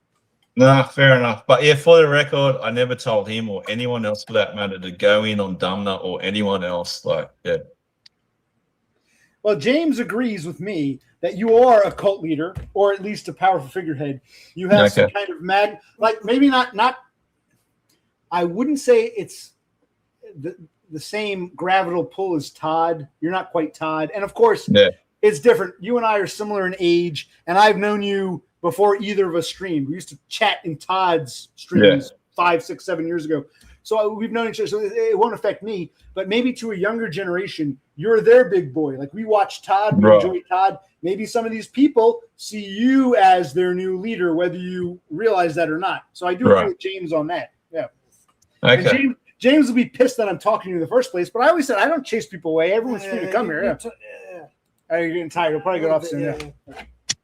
Yeah. Well, yeah. I'd like. Yeah. It's done now. And like I said to you before, it's just all these stupid nigger fights that happen just about every week. And it's just like, one group's fighting another group and it's someone else the week after that. So. One response, maybe it does come across that we're picking on Dev. That's not my intention. Like I said, I don't hate Dev Pike. I'm just trying to explain why I was dismayed by his behavior. And now I'm talking, he said, she said. Critique and questioning is not punching down. Right, critique and questioning is but now DBF is, I don't know who, I wasn't there. DBF is claiming that no, he didn't say go, he told Dev Pike don't go after anyone. So that's why it's like, that's why I don't understand what I'm not trying to punch down. I'm trying to understand what the hell he was thinking. And maybe if Danny's watching, he can learn something from this. And I've yet to see humility from Danny. And that's not a punch down. That's a legitimate criticism. And it's disappointing. Because like James here, and maybe like you, I actually like Dev Pike, and I'm just disappointed that it turned out the way it did. It's disappointing, but Danny's fine when he's not arguing, but he's arguing like that. Yes. Right. Like he's actually a good, like he's a nice, good guy. Like he's a caring guy. Like he's smart. He should have his. I always said to him, start your own channel. Like garner your own, like build up your own audience. You'd be way better than what any of us ever were doing this shit. Like, you'd have better points and arguments or whatever, or you can make better videos than what any of us could. You're so passionate about it because he's still right into the black pill and insult. And like for me, it's like passe. It's like 10 years old now, and like who actually still cares about? But obviously, he still does. I said, just do your own channel, do your own call-ins or whatever, or like make videos and shit like that about your predicament or the predicament of the excess men or whatever. But he kind of used you and I, like it's not used, but like our platforms, well, as a platform for himself. Like some people, him being one of them, would overtake my streams and like make out like it's his own thing, Well, he's welcome to it. If he wants to be the new OC, if that's any kind of, graduation in life, if that's anything special, he's welcome to be. I agree with you. He should stream himself and talk about what he wants to talk about. I welcome that. But if he's going to come here and try to dictate my behavior, how I think, and it's sort of like, why are you here? That's how it just feels like. Go, be free, do your own stream. I agree with you on that. He should just do his own stream, and if he calms down. It'd be nice to make amends one day, but I don't think he has any humility. He hasn't shown any, okay, I've learned something or I've thought about it differently. Okay, there's been no humility. That's my criticism. Always on the defense. Always on defense, always starting an argument. Grasping at straws. You made fun. You punched down on Raymond. He wanted me to watch Raymond like over a year ago. I'm like, did I punch down on Raymond? I don't even care about Raymond. So things like that, like instead of trying to point fingers, he needs to have some accountability, which I think he's lacking currently. Yeah, well, he's a definite mental cell, and that's not me knocking him. Like, he's actually a good-looking guy. Show me a picture of himself. Like, he's a handsome, good-looking man. Well, in fairness, have we all seen the same one or two pictures? It could be anyone's hacked, bro. I mean, you can't see his eyes. He's got the sunglasses, but this is Bro C. You can see me. You want to see my mouth? I mean, I don't hide who I am. If you think I'm AI, that's fine. Still images. I know he said something about in the UK, they got such strict laws that he might get arrested if he shows his face. Fair enough, but I think we're all lookists. Even if you're an ugly fuck, people like to know what you look like. So I'm occupational click. I think with him, I don't want to call him a liar, but I've seen the same 2 or 3 photos. I'm like, well, where's you? Hold up a newspaper. Give me a peace sign. I haven't gotten that. So I'm not even sure if that's really him or not. I hate to say okay. Just put that out there. the one picture I did see of him, he's like a good-looking guy, and he's showing me this girl he's talking to. I think she's in Turkey or something, and she's rather attractive. And I said, like, if you were unattractive for your sub-5, like how you say you are, she wouldn't be talking to you. Right. Well, you can say passport bro or just be white or whatever. Yeah. So anyway, I think with a lot of us, well, especially him, it's just in his head or our heads. So yeah. And look, Horace is punching down on Raymond. Like, that's what also bothers me. I didn't know who Raymond was. I didn't care. Dev Pike wanted me to watch him. I did. I gave my opinion. It's like to use Raymond as to point the finger at me. I don't care about it. That was over a year ago, and you wanted me to watch. Same thing. Horace is punching down on Raymond. Raymond can't be punched through his layers of cash. But I agree with Cassandra. I call her Cassandra. Kasudi. Cassandra. She agrees. No, I'm not trying to pick on Dev Pike. He might see it that way because he's so sensitive. It's not picking on. It's more like criticism. Like, well, what's the problem here? So I agree with Cassandra. I don't think we're punching down. I think we're all, as different as we are, we're all sort of noticing the same thing. Like there's like a habit with him, which is unbecoming. I'll put it that way. It's unbecoming. Yeah, it is what it is. So, yeah. But yeah, you're a bit of the ladies' man. You get all the ladies swinging over you. You got Donnie, you got Cassie, you had Beppis, Tara. Well, first, okay, Beppis and Tara went bye-bye long ago. The only two women you'll see here are Cassandra or Donda or both. Where's Donna? They seem to sometimes at the same time. Sometimes Donna and Cassandra are the two mainstays. If we like Jasmine Monique, I was gonna say you got the sun, right? And Darnell. Well, hold on. Oh yeah, you've got the sun, right? The solar system. You got the sun. When it comes to women, if that's what you're here for, if you're here to look for women, you're in the wrong place. You've got Donda and Cassandra who are the closest to the sun. Go further out, you'll get a Darnell Dodge. I would say Beppis and Tara Norquay, they've spun out of orbit. They're long gone. You go really far out, you might get a Vegan Dolls. You will never ever get a Girlfriend's Guide for Guys. That's like 2 galaxies over, and maybe like Halley's Comet. Halley's Comet. Once in a blue moon, you'll get Araya Farzanagin, whatever her name was, but she's in Iran. Oh, yeah. And I don't know if she is. So you can count on one hand, like Donda, Cassandra.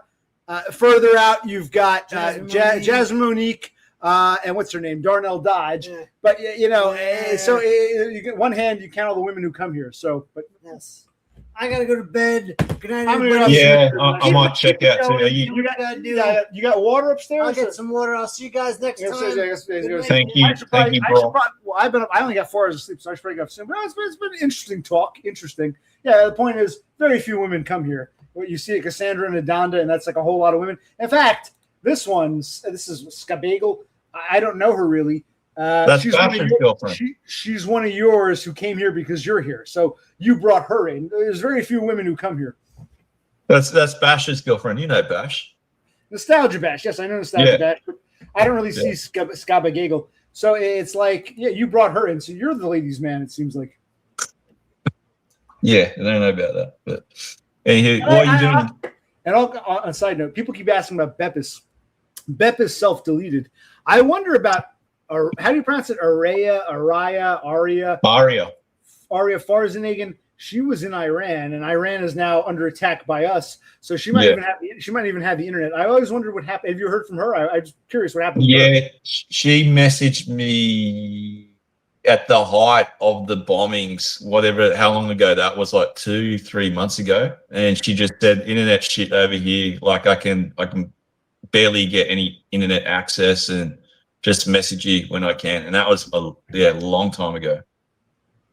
She might be dead. We don't know, but that did cross my mind. She was Halley's Comet. She would come around once in a blue moon. I remember. Yeah. So I don't know. Like, I get the feeling she's like somewhat okay. I think I don't know. It's just a feeling I have. I could be wrong, but I think because she told me roughly where she lived, and it's like this gated community, like in one of the better parts of Iran. Okay. So she comes from privilege. Okay. I don't know if I can say so much if she wants me saying a whole lot. You can say whatever you want. She's in Iran. She can't get to. Speak your mind. She lived with her mother, but her father passed away, and her father worked for the government. So you're right; she's somewhat privileged in Iran, Okay. and they lived in this gated community, and they're doing like okay for themselves, like better than most people over there. Okay. She might have And- fled. She might have gone to like Turkey or Syria or something. She might have fled. We don't know. Yeah, I don't know. I hope she's all right. I just have this feeling that she's okay, but I could be wrong. Like how would I know? But it's just a feeling I have. I think I did message her a while ago, but I didn't hear back. But like she said, she goes, internet, it's just, you can barely get it at the moment because we're getting bombed and shit. And, yeah. Right. So Yeah. Basically it. basically, yeah. No, you're talking about women who come here. Not a whole lot. We can count them on one hand. So yeah. Yeah, I don't get that many either. Just the regulars, or they're all spoken for. You get the occasional one that comes in, but like they don't really hang around or nothing really happens anyway. So Well, you've got what, 1,000 subscribers. You're no. with great power comes great responsibility. Even if you didn't ask for it, you might have become a cult leader without realizing. So you got to you use your power wisely, and you got to warn some of the children, because you got a lot of children watching you when they start going on about things. So yeah, we can criticize, not just for my sake. We can criticize OC or Dumb or Area Farzenagan or whoever the fuck we can criticize them. But let's not get on some crusade. You got to. I tried to remind Danny of that. He went nuts. I think you need to realize you have a lot more power than I do, and you've got to use your power wisely.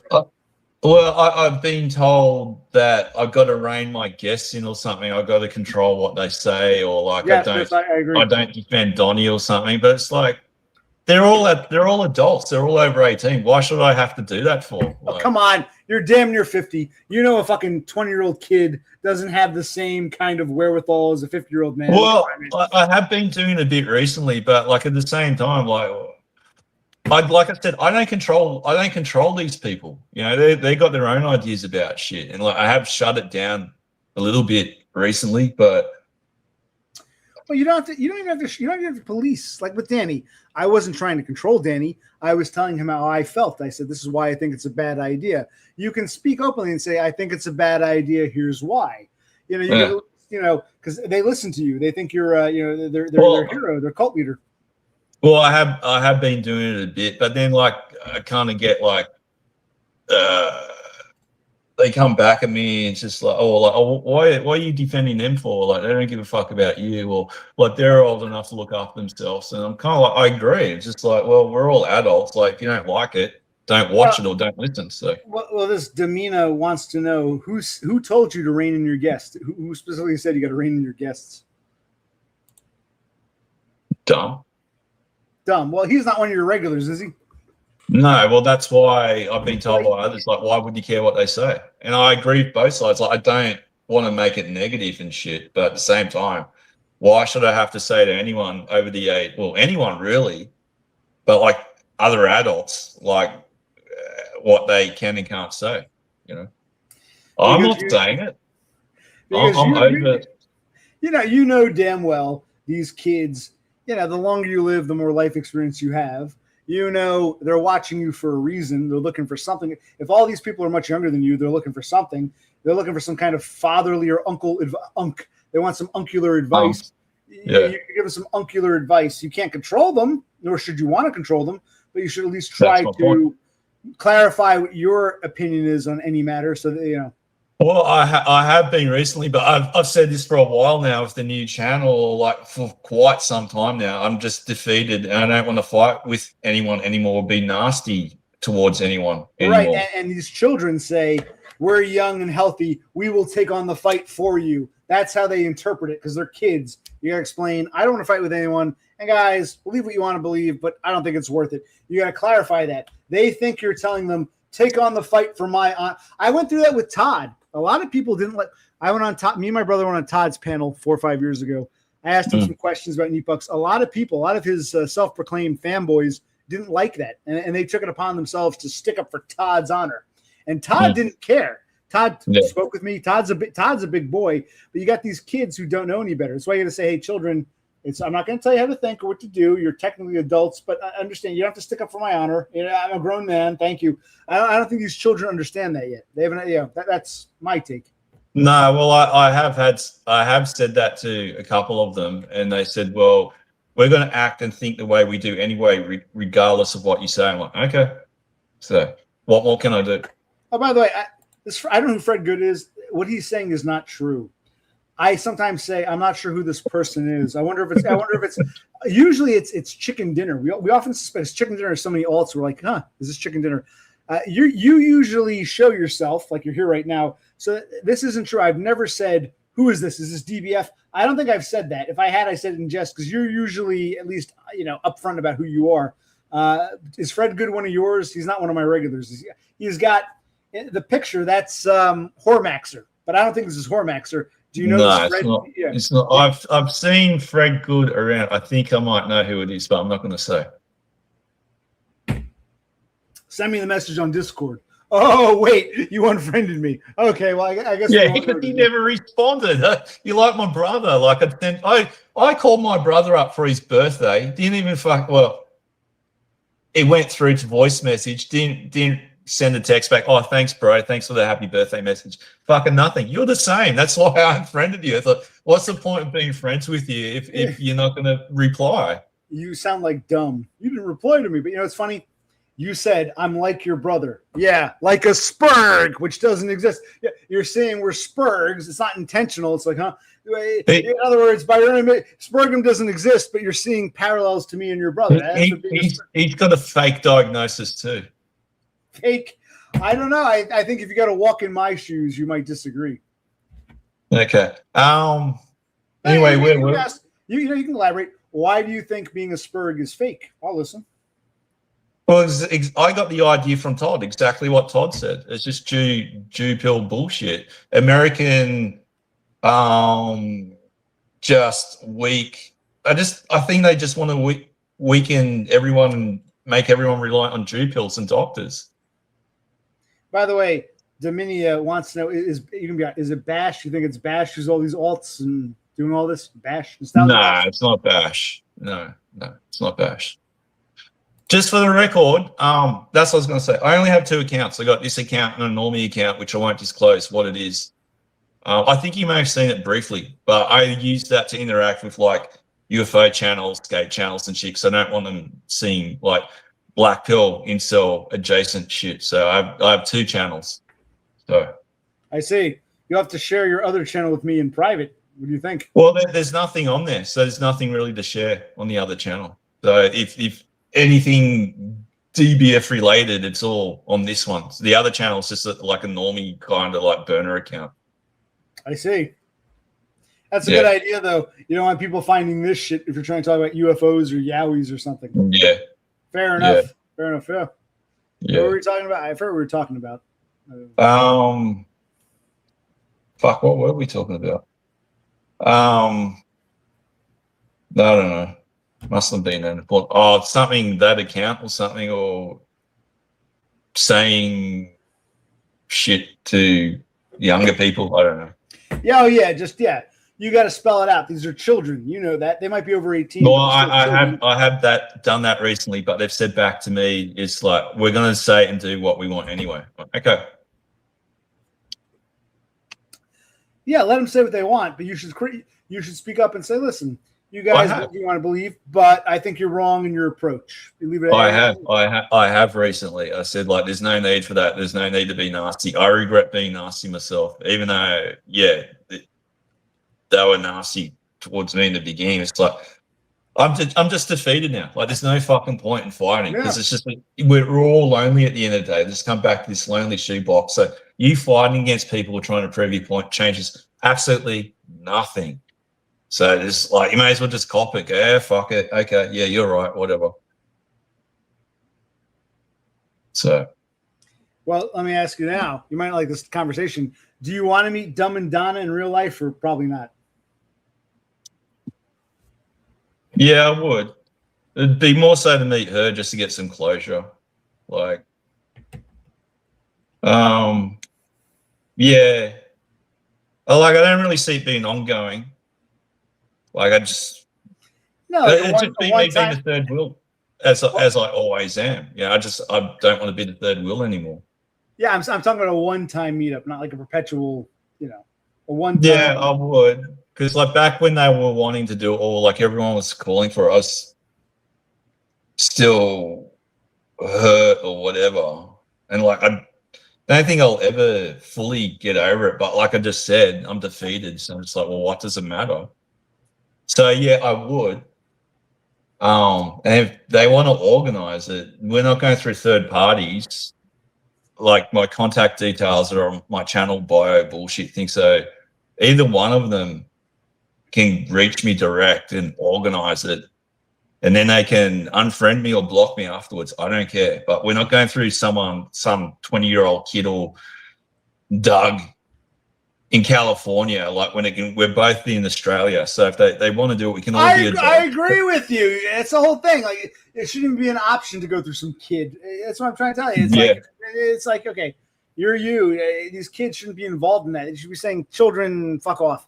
But what I'm saying is, would you stream or at least do a video? Because it's entertainment. I personally wouldn't. I think he would want to stream it. He can if he wants, but I'll be civil with him. Like me being rude or whatever or hostile, like we're all that way towards each other. But like for me personally, that's gone. Like yeah, I'd meet up with him. I'd probably be very awkward. But yeah, I'd meet up with them. But if they want to do it, they can come to me direct. They can direct message me. Either one of them, I don't care who. And then if they don't want to talk anymore, it's fine. They can unfriend me, block me, whatever. Like just swap phone numbers, whatever, and then block me afterwards. I don't care. But they can come to me direct if they want to do it. Well, we'd all love to see it. I'd love to see it. So when I'm seeing this, I don't think Dumb would stream it, and I wouldn't want to. No, it had to be, if not streamed, a video. We would need some kind of, we need some kind of entertain us. You know what I mean? The proof that it happens. Yes. Yeah. Well, yeah, I'd do it, but it'd be more so for getting maybe closure from her, and like I'd be civil towards Dumb. But I'd probably be very awkward and like just, yeah. That's about it really. But yeah, we could meet in the city or something. That's like kind of halfway for both of us. So, but like I said, I'm not going through a third party. And then like actually, you're wrong. You're wrong. You are going through a third party. Forget these children. It's OC who has to say, "Hey, would you be willing to do it?" You're welcome. If it happens, you're welcome. I think you should, just for posterity's sake and closure, like you said. So in a way, you should see me as the third party who's taking the opposite approach. Yeah, rather than taking sides. Okay, what would have to happen was it'd have to be organized, a meeting place and a time. And if one of us is running late or can't make it, we'd need each other's phone numbers or contact details via Discord or whatever to do that. So I'm not going back and forth through like you or Doug Garrison or Froglet. Like we're both here like in Australia, and we're all middle-aged adults. So I'm not doing that third party bullshit. So, and they can, I don't know. Yeah. One or the other. I don't care if they want to do it. Yeah, reach out to me. I know in the past I've still heard at the time, Dumb tried reaching out to me on Facebook and I didn't accept, but this time, if either of them wants to reach out, I'll accept, and they can unfriend me, block me afterwards after we've met, whatever. I don't care. But I'm not going through a third party. Oh, no. I didn't mean you would go through me for details or meetup instructions. I'm the one who's saying, try to make some kind of peace or whatever instead of I'm trying to be positive-ish here. And I know Dominion laughing at me, but we would definitely want it for entertainment. We want to see a video or some kind of proof. They can do it. You owe me that, but okay. Donnie doesn't want to do it, but I don't care. I'm just lazy. I just couldn't be bothered filming or live streaming a meeting. But yeah, I'll meet up with them. But there's no hostility on my side anymore. Like I said, I regret how I acted in the past, but it's done now. Like, I don't really believe in apologizing because, like, it's done now. Like, what the fuck are you gonna do? And I've never asked or expected or wanted an apology from either of them either. Well, I do know Dumb found out where you lived, right? He drove by your house or something like that. So that seems to show me that he's somewhat interested. You know what I mean? Yeah, well, I kind of doxed myself anyway because my video is a driving video. It's along his route or his delivery route he used to be doing or something anyway. But there's definitely no, yeah, I'm past all that shit. Like, I'm just defeated. Like, it's not going to change anything. Me arguing against those two, it's not going to get me any closer to where I want to be. And I don't see the point. I regret how I acted in the past. But apologies and all that shit, it's got to come from the heart. And we're both shitty towards each other. I believe they both started it, but like, what's the point of even arguing over that? Oh no, you started it. No, you started it. This is just all fucking pointless. It's just so long ago. It's just like,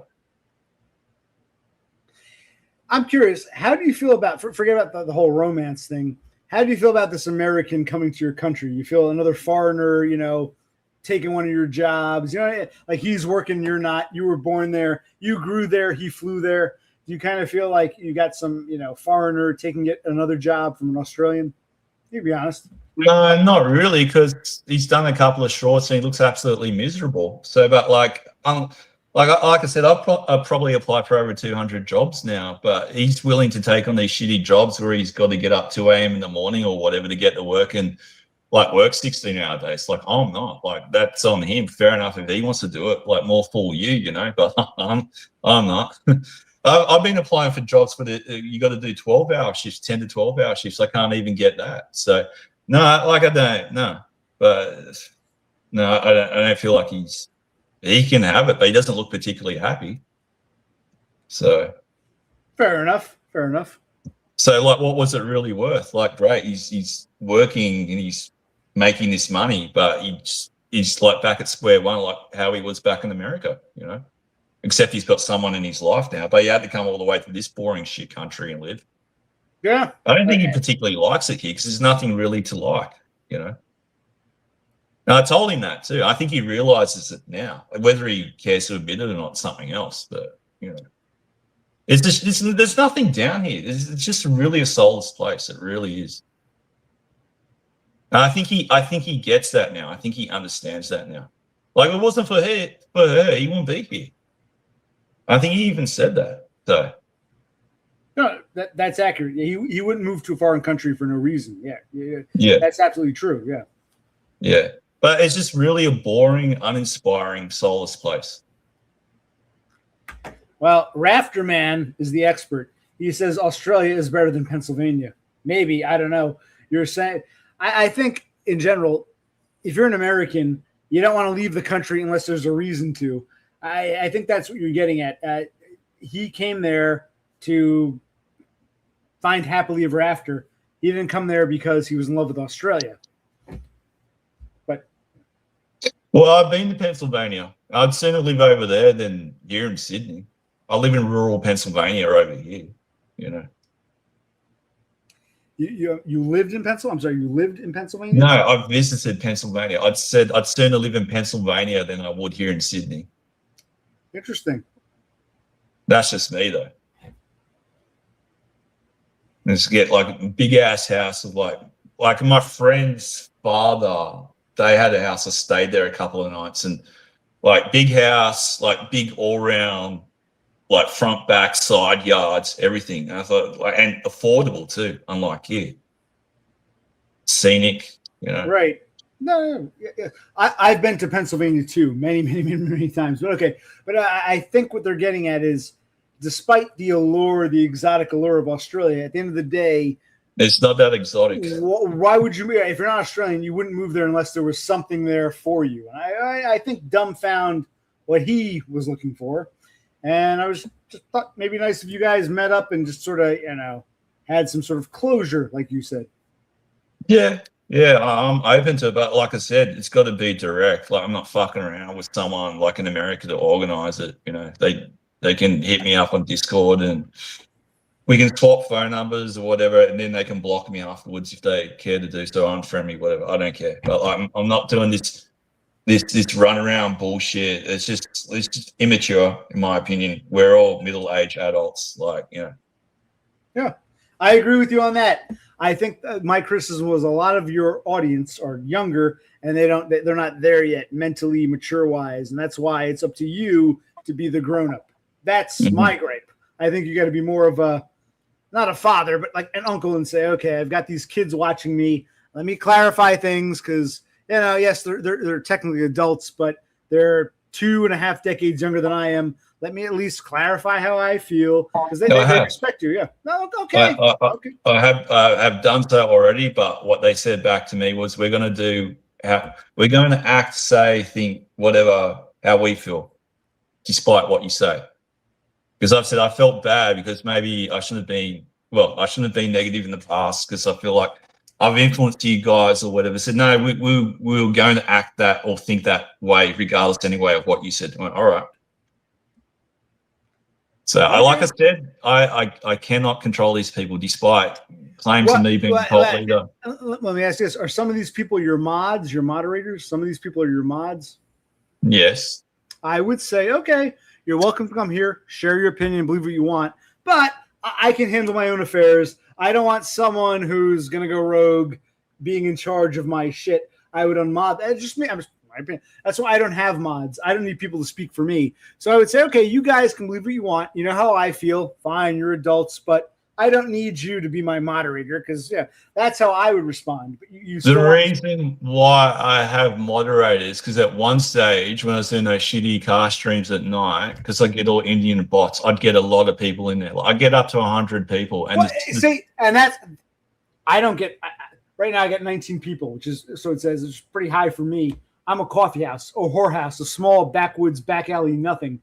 You seem to bring in a lot of people. So with great power comes great responsibility. So you're saying I needed mods because I had so many people watching me. If you've got this many people watching you, you've got a responsibility that I don't have, and most, Doggo doesn't have. Yeah, because it doesn't have. Yeah, it get that busy, and you get trolls and whatnot and bots, and it's just too hard for me. Like, I'm reading chat or trying to respond to chat. So, like, I think, yeah. Totem, Sloth, and Froglet. Froglet, for the longest time, kind of wanted to be a mod. It's like, why do you want to be a mod for? Just come here and chill. But there's times. That's where you should. That's where being a grown-up comes in. Say, okay, son, why you want to be a mod so bad? Come in and chill. I'll talk. We might agree or disagree. Learn from your elders. I don't need you to make decisions for me. That's where the reason why I made him a mod was because Sloth started to work again. He got the job at Kroger's, so he's around less, and we only see him once in a while. We don't see him that often, and I didn't want to take his spanner from him. And Totem, he was around during the day stream, so like had a day and a night mod. And then because Sloth was away because he's at Kroger's, and Froglet was always around, so well, I think it's just as a last minute thing, because I had so many bots and trolls and shit. I said, I can't control this on my own. I said, fuck it. Froglet, do you still want to be a mod? I went, yeah. And so I just made him a mod. Like, that was it. So there wasn't really that much thought put into it. It's just because he's always around, and it's just on that spur of the moment type thing. Yeah, exactly. You gotta wonder, why are these kids always around? What are they doing in life? Are these like cripple retards in mama's basement who've never worked a day in their life? You got to be, critical and say, you can hang out, but who are you people? And it sounds like you don't think that far ahead. So I think a lack of thinking is why you might be a figurehead without realizing it. Well, I don't know. Some of them tell me their stories, and I say, like, if you want to move ahead, like, get a job or a girlfriend. Well, most women won't date guys who don't work. Well, not average guys anyway. Like Chad might be able to get away with it. Like, being 40, 45 years old, still living at home because he's Chad, and, women don't care because it's all about looks. But if you're an average to below average guy and you want a girlfriend, you need a job. And that's why I've told a lot of these younger guys, like, get an education, get a job, move out of home if you can afford it, and then try and get a girl if you can, But now some of them say, oh, this, that, and the other. Like, this is like holding me back, or this reason, or I'm rural bumfuck. I live in rural bumfuck nowhere, or I can't afford it, or I'm too subhuman. And yeah, most of them, like once they face real, most of them they're like Danny. That if that is him, they're not sub fives like at all. Like they're generally decent looking guys. Okay. So I think it's kind of like they're being indoctrinated or self-indoctrinated, all this black pill propaganda, like all this incel rot, So, Well, then I would encourage them to get out. You're still young. Go out. You're not sub 5. Go do your thing. Don't worry about me and Dumb and Donda and OC. Go out and do. I would be trying to give them some uncular advice and saying, hey. Well, I have, but like what I've experienced, I guess you've experienced it too, but you don't talk about it as much as say like what I do. But like just women are indifferent towards men. So you can be like half decent looking or have a job and like earn good money and be active, like Aiden, for example, who's 30, like good looking guy, like works out, like has all like these interests and shit. And like women are just indifferent towards him. So like what the fuck do you do? What the fuck do we do? You do all the right things what society tells you to do, and it's still not good enough because they go, I didn't quite feel a spark. And it's like, well, now what? Now you been sentenced to this death sentence or this life sentence as a genetic dead end. Great, thanks. Well, with someone like Aiden, as an example, he's on Neat Bucks in Canada. He's on Canadian Neat Bucks, provincial Neat Bucks. He's kind of like Todd. If he can save up enough money, he can buy himself a whore. So he's a bad example.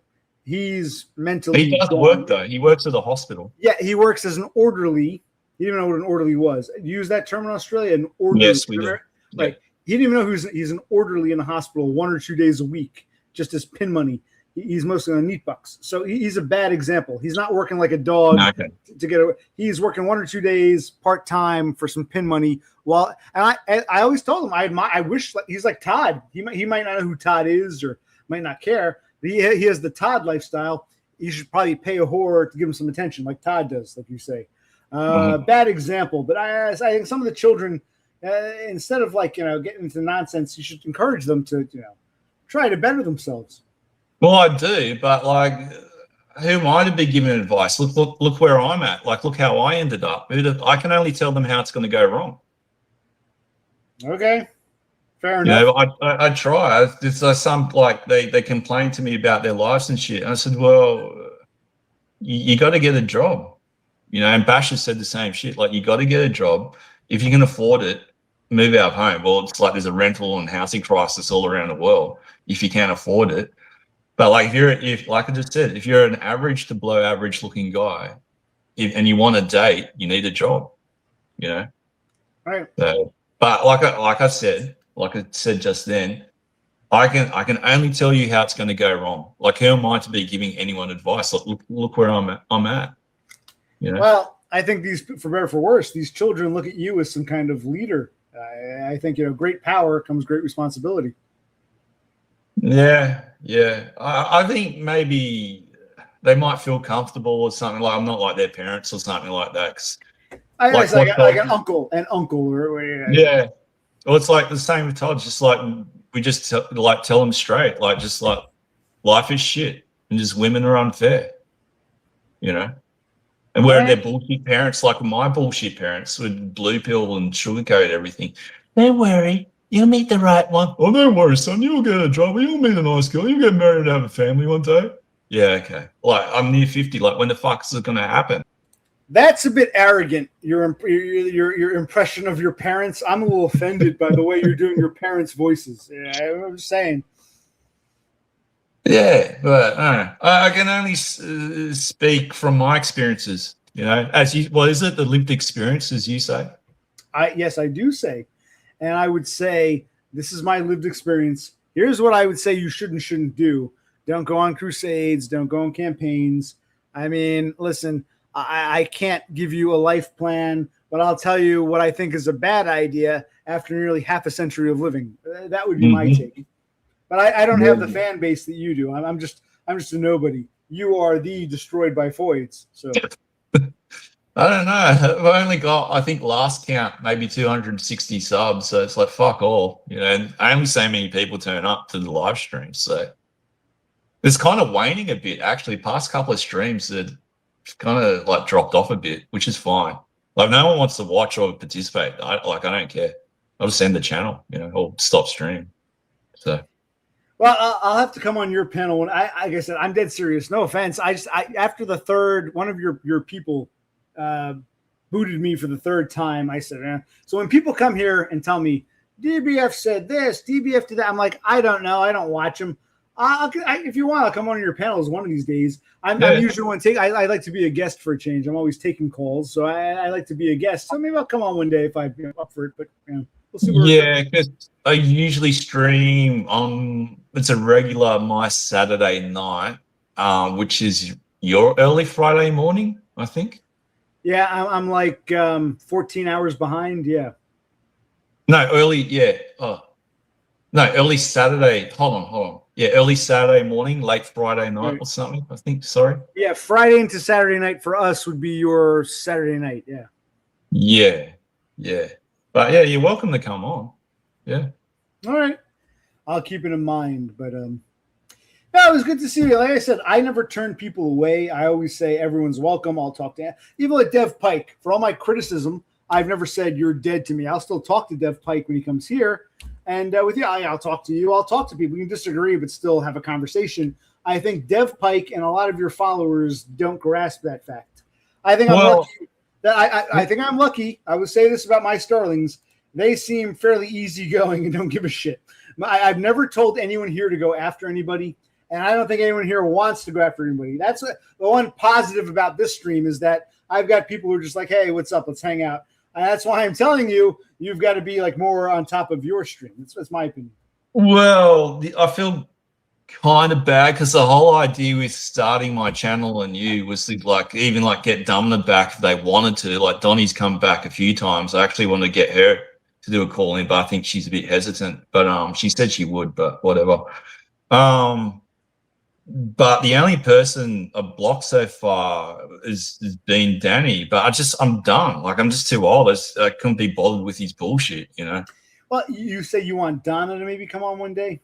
No, she's come in a couple of times when I've done the call and said, come on. And if that's true, that's why I'm critical of Dev Pike and even that JT weirdo. They were both saying something to the effect of, Donna did him dirty. Okay, that's your opinion. Maybe. So we've got to get rid of Donna. We got to stick up for DBF and we got to get rid of Donna. And I said, well, wait, if DBF doesn't have a problem with it, don't tell DBF how to run his channel. I told it to Danny. I told it to JT. I said, listen, you can feel however you want, but if DBF wants Donna to come on, it's not your place to chase her away. DBF is a broken man. We know better. I'm like, no, don't get involved. Don't become a third party. That was my gripe. Don't try to control the people's channels. That was my gripe. I told all of them that. I said I blocked her and Dumb for a year, and it did fuck all because they're still lurking anyway. So I thought, what's the fucking point? May as well just give them access if they want to come. Dumb hasn't, which is fine. Like whatever. Donnie has a number of times. And that's what I kept saying to them. I said, I'm near 50. I don't need you guys sticking up for me. I can look after myself. And they said, oh, you still got feelings for her or whatever. It's wrong. She shouldn't be talking to you. So we'll let that be on us. Like she's older than me. She's what, 51, 52 now.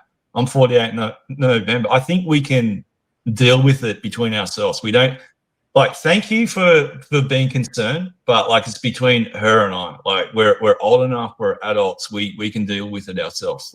Thank you for your concern, but if I want your help, I'll ask for it. And so far, I haven't asked for your help yet. But you don't discourage them for, these children for taking it into their own hands and saying, whoa, kids, don't do that. I can't control you, but I would suggest don't do that. So it's not just I didn't. Well, I have recently. That's where being a grown-up comes in. Okay, I didn't ask you to do this. I would prefer you did not. I can't control you, but I'm telling you now, you're not doing me any favors. Don't do that. You got to clarify because they're children. You got to. Well, I have, like I just said a number of times now. I have recently, but they said to me, they got back to me and just said, We're going to do what we want to do regardless of what you say. Well, Okay. I think you said before I come across as arrogant in my demeanor. I think you're afraid to just be, you don't have to be confrontational, just be direct. Say, hey, guys, don't do this. Can't control you. Well, but wrong. okay. I think you're afraid of coming across as arrogant or something. I mean, you just tell these kids. No, but think about when you're 20 years old or like 28 years old, 30, 35 years old. Like whenever someone, and even now, like if anyone told you to do something, what would you say? Go fuck yourself. That's how I was when I was 20 years old. Don't tell me what to fucking do. Okay. But then you should say, I'm disappointed with you assholes. And you should make it clear. I've said that already. I said, I just wish, I feel bad. I should have let it go from the very beginning. As soon as Donnie said no, I should just have said, okay, and just left her alone and walked away and just like left it at that. That is a regret I have, and I shouldn't have carried on with my bullshit. And like they were mean towards me too. I feel somewhat they more instigated it than what I did, but like who cares? Like it's so long ago now. It's just like whatever. But I've said that to them. I said, like, there's no need to be nasty. Like, we don't need to be this way. But this is the total sphere. We're the extension of the total sphere. Like, he's the most negative cunt that's ever been. And, like, this is the mindset we're dealing with. Like, this is – and Dumb should kind of know better. I know Donnie was kind of – well, came to it late. But she's been around for a few years now too. So you're dealing with, like, fucking really negative people. So, like, kind of like – I'm not condoning or making excuses for it, but like, what do you expect? Like this is the mindset they come from. It's just like, this is Dumb's hero, or was his hero, your hero. I'm a fan. I don't, bow down to him like you guys do, but like Dumb should know better. Like this is Todd is one of the most negative people out there or online or in this sphere. So like it shouldn't really come as any surprise. And if you don't like it, don't watch it. I agree with you on that. I fully agree. So yeah. That's where I'm coming from. But all right. Anyway. Well, I'm probably gonna call it because I should probably get some sleep. I got to start getting up earlier because I got stuff to do. I got to rent a skip bin, maybe buy a car, maybe get a job. I don't know what order I'm doing this in. So I've enjoyed this. Like I said, I've never banned anyone. I've been booted from people's chats before. I know that very well. I've never blocked anyone. So you're more than welcome to join. I'll talk to anyone who wants to come on. So I do appreciate it. We might not always agree, but you can show the kids in your chat. We get along-ish. You know what I mean? Yeah. Oh, good. Well, good luck with everything. And good talking to you. What was it? Now that you're unemployed, before I cut the cable in the coming weeks, I'll probably have to cut it mid-August. If I'm streaming again, you want to come on, or vice versa, you come in or streaming out. Sure. We can do this again. I'm not opposed. I should probably, because I only got 4 hours of sleep, I should probably get some sleep. I'm starting to burn out. But I've enjoyed this, and you can see I haven't kicked DBF off or anyone off. It's just coffee house. Yeah. Well, are you still on Discord or? I don't use it that often. I think I still have an account. Yeah. Oh, okay. Well, I'll add you, and I won't unfriend you this time. Well, if I can find you, do you have a link in your bio or something? I'll add one next. I'll look it up and add it next time. But like I said, even if I don't talk to someone, I don't like get rid of them. They just sit there. I'm still friends with Aiden, even though I haven't spoken to him. I'm still friends with, I don't know, a bunch of people I don't talk to. I just leave them. I don't get involved in deleting accounts. But yeah, I'll see what it is. And I'll post next time I stream. I'll post my Discord. Well, maybe Aiden's got a link and he can send it to me or something. So cool. Okay, sounds good. All right, take care. Take it easy. And I'm dead serious. Even if we disagree, it was nice to talk to you. I always want people who want to come in peace, and it's been a nice conversation. Oh, good. Thank you, IC. Have a good one. Bye. You too, and you always, one last thing. Whatever you call yourself, to me, you will always be destroyed by Foids. That's how I knew you. Before we knew what we looked like, before we streamed, I remember from Todd, like years ago, you'll always be destroyed by Foids, which I always thought was a brilliant name. So, okay. Sure. Thank you. All right. And it turned out to be prophetic, didn't it? Destroyed know. by Foyds. Yes. I regret naming. I was saying that to Don the other day because she's named herself Domina. I said, that means dominatrix, right? She goes, oh no, it means Donna in Greek. And I incorrect. I said, yeah, it does, but it means also dominatrix. It's you got to be careful what you name yourself because it can be prophetic. So you're telling me Donna still comes to your streams? Yeah, here and there, not all the time. Dev Pike said she doesn't belong there, and I'm the one to make the decision. I said, dude, it's not your stream. But I was leaving it. None of my business who comes to your streams. My criticism of Dev Pike is when you stream, you can choose who comes and goes. Don't tell me or DBF who can come and go. That was another one of those, like, who are you to be the arbiter? Yeah, yeah. Now, I'm not trying to punch down on Danny. This is why I was so dismayed. I think you and I agree, basically. We can control who comes to our streams. We don't need outside parties taking up the mantle for us. That's why when people want to do that, I call them out and say, don't take up mantles. I didn't ask you to do that. He didn't ask you to do that. I think you need to tell these people, don't take up mantles. Maybe you say you do. I think you need to remind some of these children, don't take up mantles. It's not. That's all. He was a hard person to try and give advice or say, like, please, yeah, thanks for your concern, but like I agree. 1,000% agree. He's a very hard person to give advice to. I agree. Anyway, it's all done now. That's like he'll be back. Don't worry. We'll see him again. All right. All right. But actually, in fairness, last thing I'm going to say this. Way back when, why did he called you once and you hung up on him? You lied and said he called 5 or 6 times. He only called you once. That's what he insists upon. Who do I believe? Well, I don't know. No, my memory of it, once again, I was unemployed and so was he. Recurring themes. But this is like a year or two ago now. From my memory, he called up 3 nights in a row. That's my memory of it. And there's one night, this is how we fell out the first time around, because one night he wanted to call a 4th night in a row. I said, look, it's nice talking to you, but like, I'm not really a person. I'm similar to Todd or maybe like yourself. Like, I've been alone my entire life, so I don't really need to talk to everyone or someone every single day. It'd be nice if I had a girlfriend, but we're not allowed nice things. I can talk to her every day. But he's like, oh, do you want to talk tonight? I said, look, I'm a bit tired tonight. Like, we've talked 3 nights in a row. Like, is it all right if we have a break? I went, yeah, sure. I then, Dumb was streaming as my late night, so it must have been his early morning, and he used to order these comics. They're like a blind box or something. Like, he'd pay, I don't know, whatever it was, and you get 100 comic books, like they're $1 each or something like that. And he'd open them up, and being a fellow comic book nerd, I was interested in what he would get in this blind box. So I had like Batman comics, Superman, like DC, Marvel, list goes on. And I go, oh, cool. That's a good one, Dumb. That's good. That's a nice book. Hold on to that one. No, sell that one. That's a piece of shit. You know, da, da, da, da, da. And then Danny comes over. He goes, oh, you liar. Like I was his girlfriend or something. Like he caught me out cheating with Dumb. And he's just like, you liar. You told me you didn't want to talk tonight, but you're over here watching this sad man with his sad comic books, and this is a loser's pastimes for nerds. And yeah, like I'm a loser nerd myself. Like I'm into this shit. And I was friendly with Dumb at the time, so I was like, we're in both same boat, both lonely fucks. Like, yeah, cool one, nice one, Dumb. Like cool books, like good purchase, like yeah, good shit.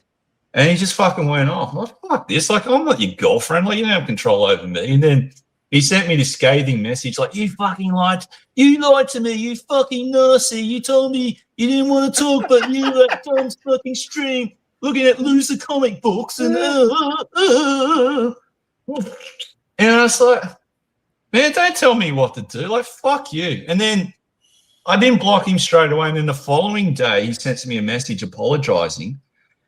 And I said, okay. I said, just don't fucking tell me what to do, man. Like, no one tells me what to do. That's why I'm a loser incel, like, right? And then he started back up again. And he's just like, well, you're in the wrong. You said you were too tired, but you did me dirty and you did me wrong. It's like, fuck you. And I was like, block, like, that's fuck off. And that was it. I wasn't there. I don't know who said what. This is your side. Maybe it was That's different. that's how I remember You it. know, But he it remembers sounds it very another way. accurate. Hey, listen, you do this. You criticize me. You say I'm arrogant when I talk to my father. Let's get him arrested. We gotta move in now. Even though you criticize me for the way I talk about my father. That's how my father comes across to me. You do the same damn thing, but you're kind of oblivious. But that's a dead on Danny impersonation. I'm impressed. It sounds like Danny. That's how I remember it. He remembers it another way, but that's how I remember it. So, hey, what the fuck do I know? Nothing apparently. So, I'm defeated. I don't care. Yes, Danny, you're right. Dumber, you're right. I'm a piece of shit. Yes, and yes, OC. I got to get these kids in line. And yeah. You're all right. And one ear out the other. Thank you. I admire your honesty, I guess. I'm just keeping the figurehead with these kids, just using you. Okay, I figured as much, but I don't want to say it. But okay, fine. All right, fair enough. It's funny. So anyway, yeah. Hopefully that explains all that. Yeah. All right. Well, don't be a stranger. Everyone, even Danny, if he wants to. Maybe one day we'll get you and Danny to come on, and you can have a chat. We'll see. But it'll just I just feel like I agree. Talking to him is just. I don't hate the guy. I just feel like we're not going to get through. It's a waste of I look, for the record, I don't hate anyone. I think we're either compatible or incompatible with certain personalities. And I'm just incompatible with him, and I guess maybe with Dumb, and Donnie too, to a certain extent. You know, like we get along really well and have good chats, but there's just this small percentage she didn't felt we're incompatible. So it's like, okay. But like now I feel like I'm just at a point I should have really known better. When someone says no, no matter who they are, like male, female, if someone says no, they're not interested in being your friend or whatever, as soon as they say no, just move on, you know? So, I agree. Fair point. Yeah. So what we're going to do, we'll move on for now because I'm just tired. I'm not, punching down. I'm going to take a little nap or watch a little TV, but I'll stream again, hopefully in the coming next week or so. And if you want to come on, you're more than welcome. I welcome everyone who wants to come on. So thank you, OC. Thank you. Good to talk to you. It's been last thing. When was the last time? I can't remember. When was the last time we did a panel? I can't recall. A couple months ago. Yeah. There was maybe Zenith there or Denmark guy or someone. If we can't remember, it was too long ago. Okay, well, it's good to see you again. It's been a while. So okay, see you. Bye. Okay, well, I got to take a piss right away. Point is, I got to piss. I was gonna end it, but I got to. I can't hold it. I got to.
Sorry, my bladder was about to explode. I thought I could make it to a nice stopping point. It was like, I gotta go. So yes, much better. So gone. How long I was gone? Much better. So it was nice to talk to DBF, and we saw Bro C, and we talked about things, and we'll talk again. I'm going to do a few more streams before I have to end the internet connection. Thank you for joining me, everybody. For now, Occupational Click out.